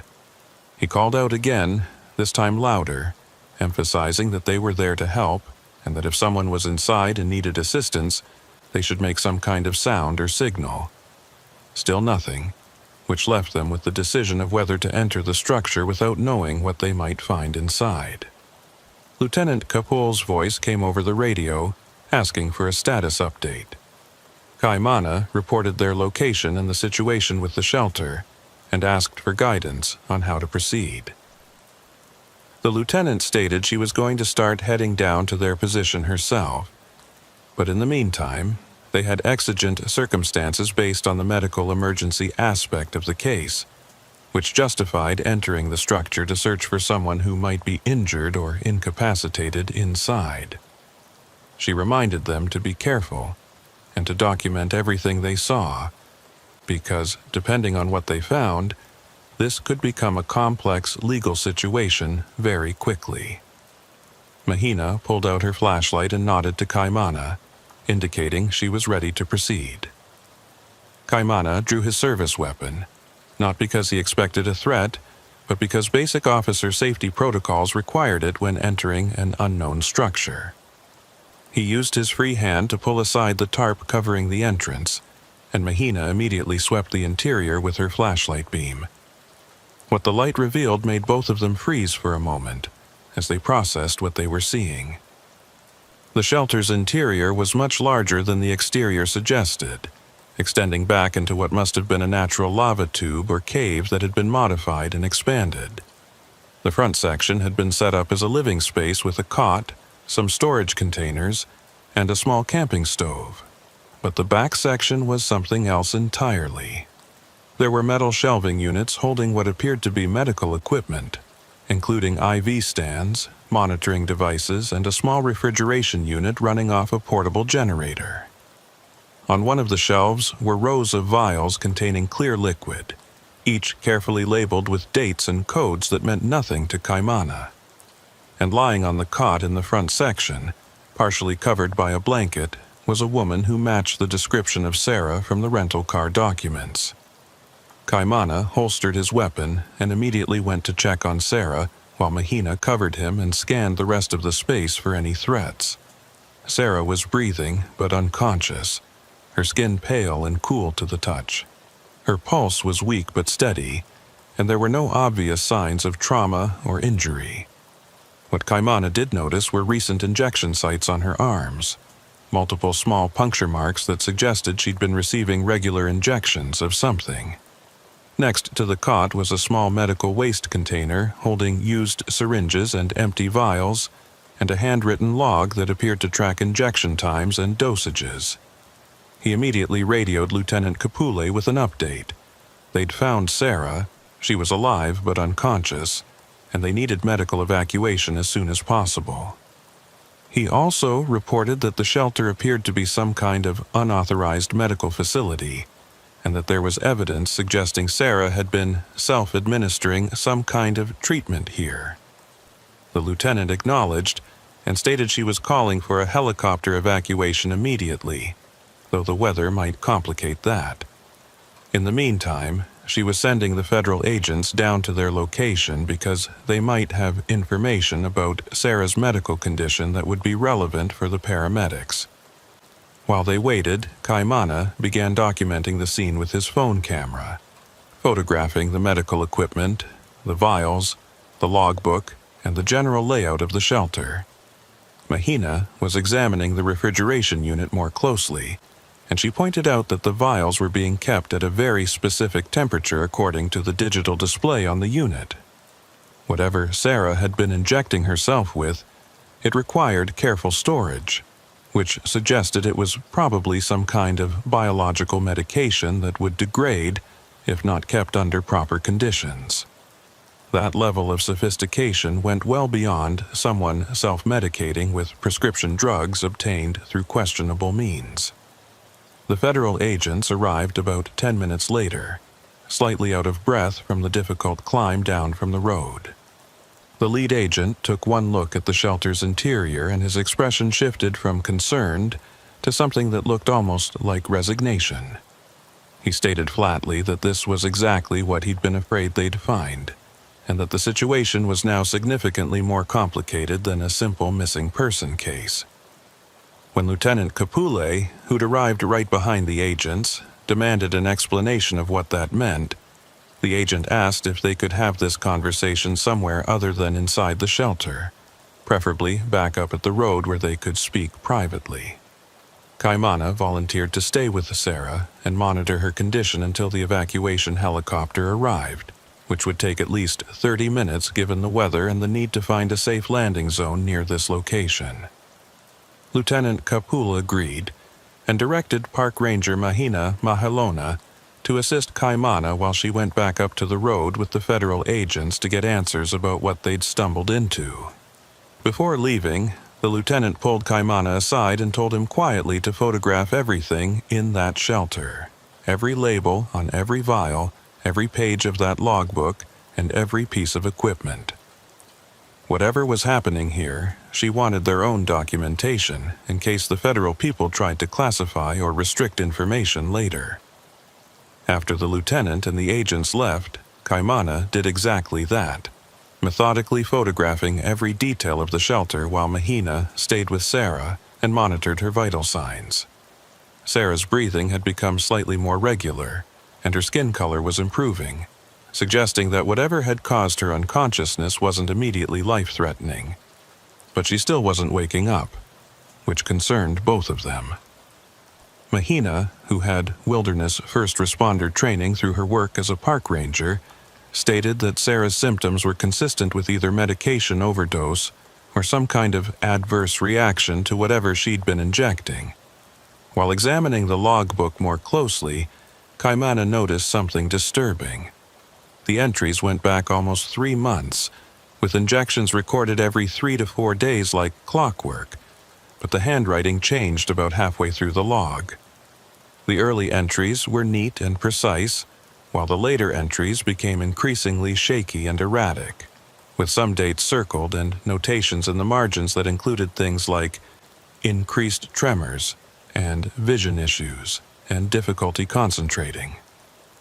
Whatever Sarah had been doing to herself, it appeared to be causing progressive neurological symptoms that she'd been documenting, but not stopping. Even more troubling were the entries from the past week. The intervals between injections had decreased, with doses being administered daily rather than every few days, and the dosage amounts had been increased according to the numbers recorded. The final entry was from this morning, just a few hours before Sarah had abandoned her rental car on the highway. The entry was barely legible, but Kaimana could make out the words severe reaction and need help before the writing devolved into illegible scrawls. Whatever had happened, Sarah had apparently known she was in trouble and had been trying to get help, but something had prevented her from completing that journey. The sound of rotor blades announced the arrival of the medical helicopter, and Kaimana could hear it circling above, trying to find a safe place to land in the difficult terrain and weather. The pilot's voice came over his radio, stating they'd identified a relatively flat area about 200 yards from the shelter's location where they could set down briefly, but the weather was marginal and they'd need to make this quick. Kaimana acknowledged and began preparing to move Sarah, working with Mahina to secure her in a way that would allow them to carry her across the rough terrain to the landing zone. They were in the process of carefully lifting Sarah when her eyes suddenly opened. She looked around in confusion and panic, trying to sit up and push them away. Kaimana immediately identified himself and Mahina, explaining they were law enforcement and park service and that they were getting her medical help. But Sarah's response was unexpected and alarming. She grabbed Kaimana's arm with surprising strength and said, clearly despite her obvious distress, that she couldn't go to a regular hospital, that they didn't understand what she'd been taking, and if they tried to treat her conventionally, it could kill her. She needed to speak with someone from the program, someone who understood the protocol. Kaimana tried to calm her down, stating that the federal agents from her program were here and would meet her at the hospital, but Sarah shook her head violently. She insisted that she needed to speak with them now before she was moved, because there were things she needed to tell someone before her memory got worse. She struggled to reach into her jacket pocket and pulled out a small thumb drive, pressing it into Kaimana's hand. She said the drive contained documentation about the treatment program, about what she'd discovered about the protocol, and about why she thought the program wasn't what she'd been told it was. She made him promise to get the drive to someone in law enforcement who wasn't connected to the federal program, someone who could investigate independently. Before Kaimana could ask what she meant by that, Sarah's eyes rolled back and she lost consciousness again. Mahina checked her pulse and confirmed it was still present but weakening, and stated they needed to get her to the helicopter immediately. They resumed their careful movement across the terrain, with Kaimana pocketing the thumb drive and making a mental note to tell Lieutenant Kapul about it as soon as they reached the landing zone. Whatever Sarah had been trying to say, it suggested the experimental treatment program wasn't as legitimate or benign as the federal agents had implied. The helicopter crew met them halfway with a litter, and within minutes they had Sarah loaded and were lifting off into the rain-soaked sky. The pilot confirmed they were heading to the hospital in Hilo, and that he'd radioed ahead to have emergency room staff prepared for a patient with unknown medication complications. Kaimana watched the helicopter disappear into the clouds, then turned to Mahina and showed her the thumb drive Sarah had given him. Mahina's expression was grim as she stated they needed to get that to Lieutenant Kapule immediately, before the federal agents asked if Sarah had said anything or given them anything. They made their way back up to the road, arriving muddy and exhausted to find Lieutenant Kapule in what appeared to be a heated discussion with the lead federal agent. The lieutenant saw them approaching and broke away from the conversation, walking over to meet them away from the agents. Kaimana quietly explained what Sarah had said and handed over the thumb drive. The lieutenant examined it for a moment, then tucked it into her pocket and stated they'd be taking it to the department's tech specialist to see what was on it before anyone else knew it existed.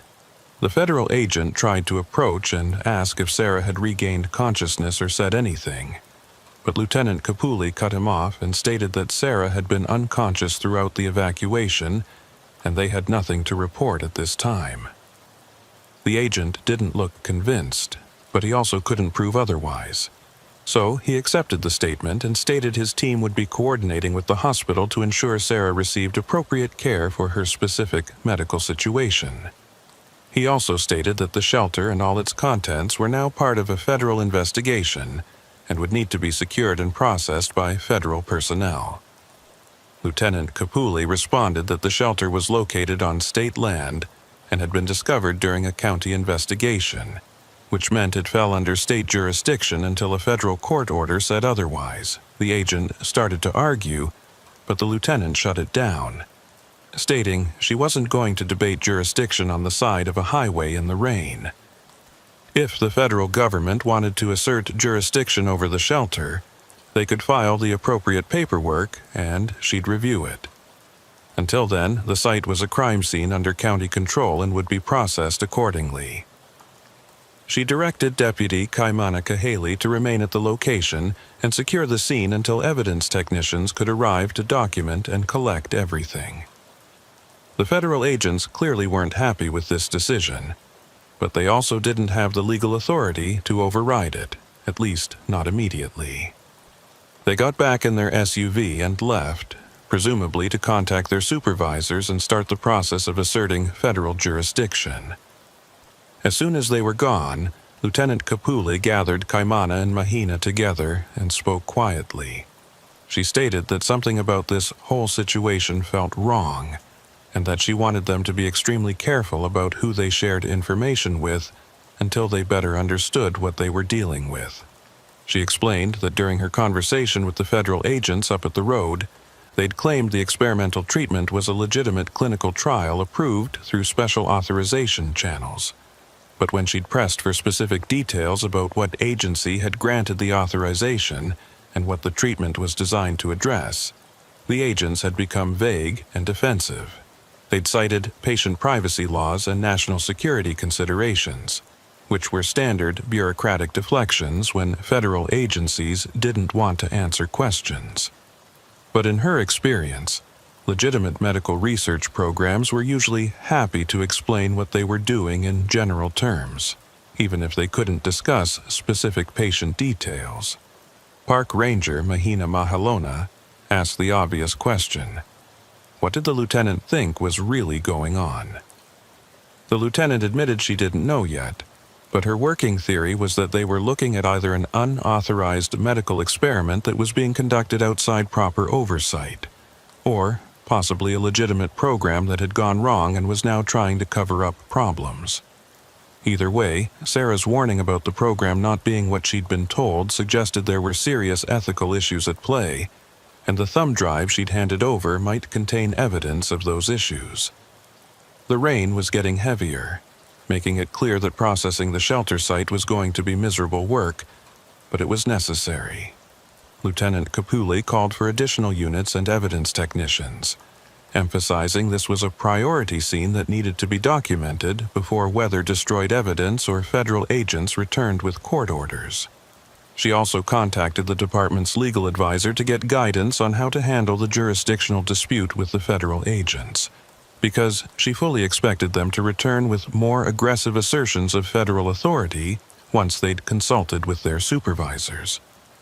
While they waited for backup to arrive, Kaimana walked Lieutenant Kapuo through everything he and Mahina had observed in the shelter, including the medical equipment, the labeled vials, the logbook entries showing Sarah's deteriorating condition, and the evidence of self-injection over an extended period. The lieutenant photographed all of his photos using her phone, creating a backup of the documentation in case something happened to the original files. She also made Kaimana write out a detailed statement right then while events were fresh, wanting a contemporaneous record that could be used later if the case ended up in court. About 40 minutes later, evidence technicians arrived along with 2 additional deputies who would help secure the scene perimeter.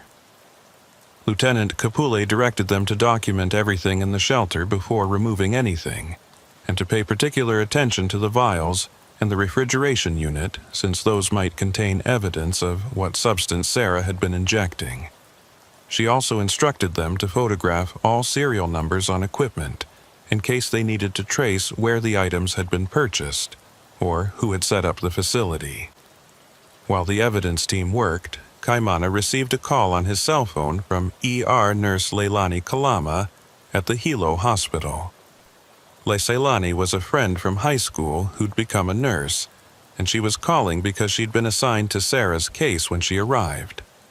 Leilani stated quietly that the federal agents had shown up at the hospital within minutes of Sarah's arrival, and had been trying to assert control over her treatment, even attempting to give the medical staff specific instructions about what medications to administer or avoid.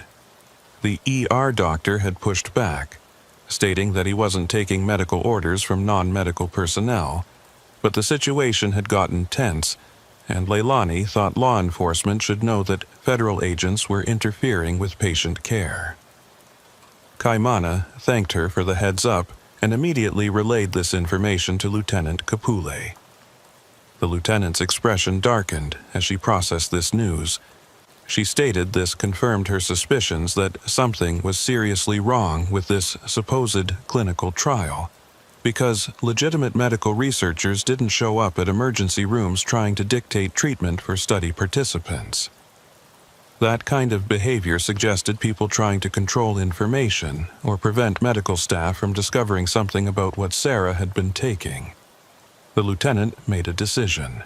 She directed one of the deputies to drive to the Hilo hospital immediately and take a position in the ER to observe the situation with Sarah and document any interactions between the federal agents and medical staff. She also called the hospital administrator directly to inform them that Sarah was part of an active criminal investigation and that no one, including federal agents, should be allowed to interfere with her medical care or remove her from the facility without explicit approval from the sheriff's department. The administrator sounded surprised, but agreed to the restrictions and stated hospital security would be briefed accordingly. As afternoon transitioned into evening, the weather continued to deteriorate, and the evidence processing at the shelter became a race against time. The technicians managed to document the scene and collect the key evidence, including all the vials from the refrigeration unit, the logbook, and samples from the used syringes in the medical waste container. Everything was carefully packaged and transported up to the road where it could be loaded into vehicles for transport to the evidence facility. Lieutenant Kapuli personally took custody of the vials and the logbook, stating she wanted those items under direct chain of custody, given their potential significance. Once the scene was processed and secured, Kaimana was finally released from the location and told to head back to the station to complete his reports. The rain had soaked through his uniform and he was cold and exhausted, but his mind was still processing everything they'd discovered.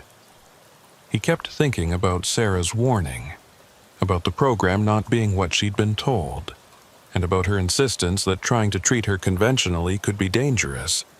What kind of experimental treatment would create that kind of situation?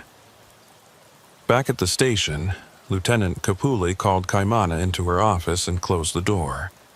She stated that she'd had a chance to examine the thumb drive Sarah had given him, and what she'd found was disturbing enough that she'd decided to bypass normal channels and go straight to the state attorney general's office. The drive contained copies of consent forms, medical protocols, and email correspondence that Sarah had apparently been documenting over the past few months. According to the materials, the clinical trial she'd been participating in was testing a treatment for a degenerative neurological condition, but the consent forms contained language that essentially waived any liability for side effects and stated that participants understood they were receiving an experimental therapy that had not been tested for safety. More troubling were the email exchanges between Sarah and someone identified only as the program coordinator. In those exchanges, Sarah had been asking questions about side effects she was experiencing, particularly the tremors and vision problems documented in her logbook.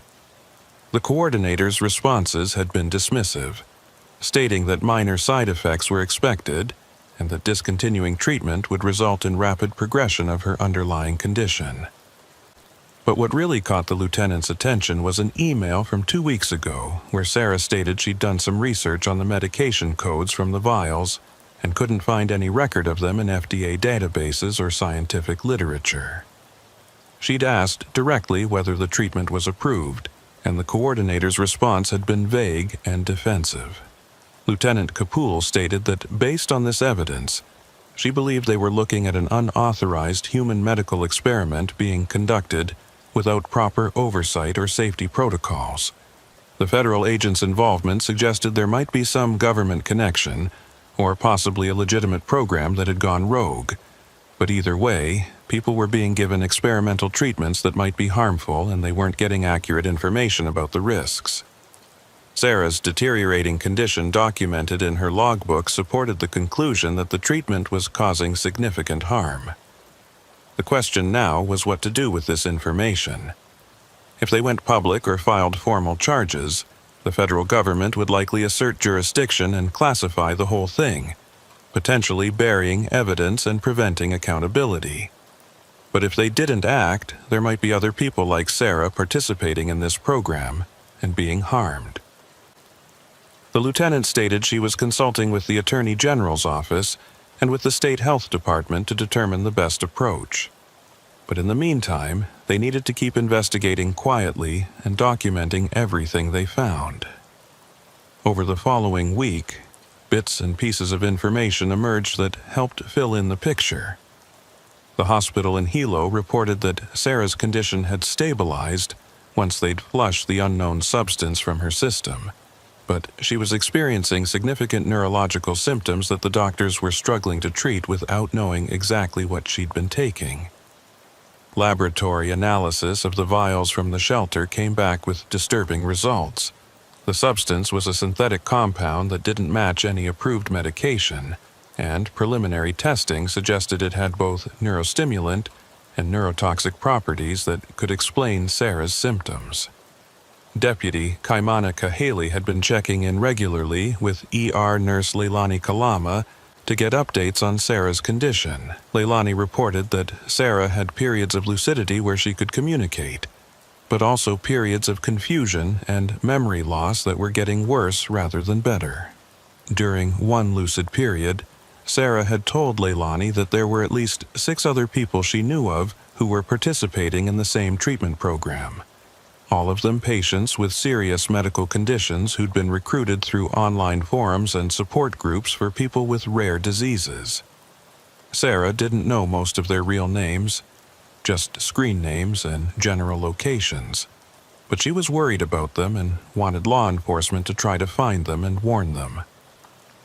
The federal agents who'd shown up at the shelter location had disappeared after the first day, and attempts to contact them through the phone number they'd provided went unanswered.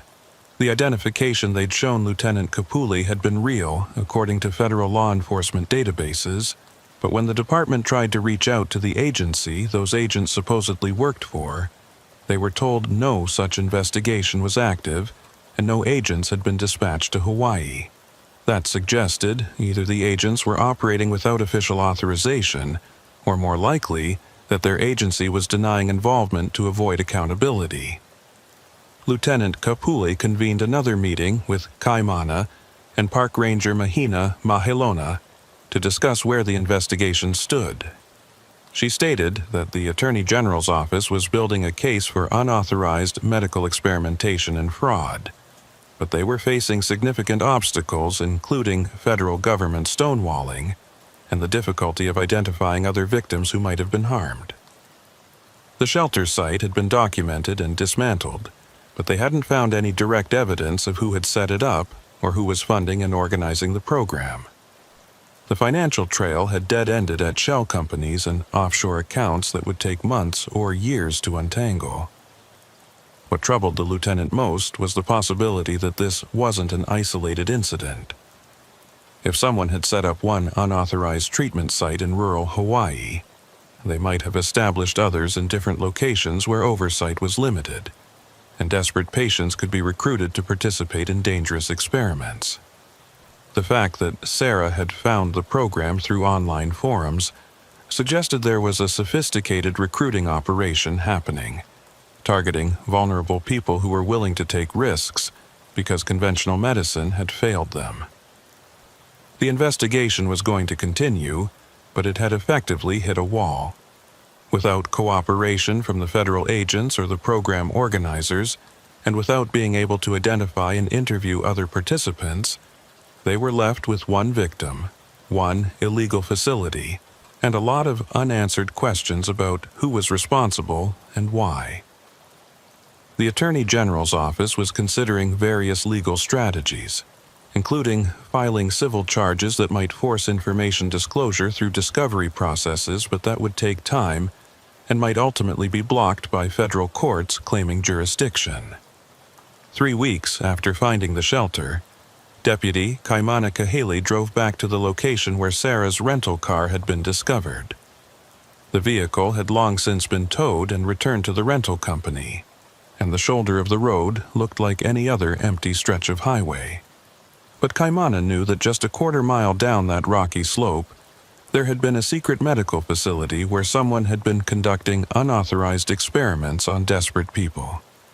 The facility was gone now, dismantled and documented, but the people responsible had vanished like smoke. He stood there in the fading light, looking out over the volcanic landscape and thinking about all the questions that would probably never be answered. Who had organized the program? How many people had participated? How many had been harmed? Where were the organizers now, and were they setting up new facilities in new locations to continue their work? The case remained open, but Kaimana had been in law enforcement long enough to recognize when an investigation was going to fade into the background, filed away as unsolved and periodically reviewed but never truly resolved. Sarah had survived, but her neurological symptoms were likely permanent according to the specialists who'd examined her. She'd returned to the mainland to be closer to family, but she'd left behind a statement describing her experience and expressing hope that law enforcement would find and stop whoever had recruited her into the program. That statement was part of the case file, along with all the photographs and evidence and documentation they'd collected. It sat in a folder somewhere in the department's system, waiting for the break that might never come. As Kaimana drove away from the location, heading back toward the station to finish his shift, he couldn't shake the feeling that they'd uncovered something significant but had failed to fully expose it. The people running that program were still out there, still recruiting victims, still conducting their experiments in secret locations where desperate people could be convinced to try treatments that might kill them. And unless something changed, unless some new evidence emerged or some participant came forward with information that could crack the case open, those people would continue operating with impunity. The saddle road stretched ahead through the gathering darkness, its curves disappearing into shadows that might hold answers, or might hold nothing at all. Some cases ended with justice. Others ended with knowledge that crimes had been committed but no way to hold anyone accountable. This one felt like the latter, and that weight would stay with Kaimana long after the official reports were filed and the investigation was marked as inactive pending new leads. The volcanic fog was rolling in again as he reached the station, reducing the world to a gray uncertainty that seemed appropriate for a case defined by questions without answers.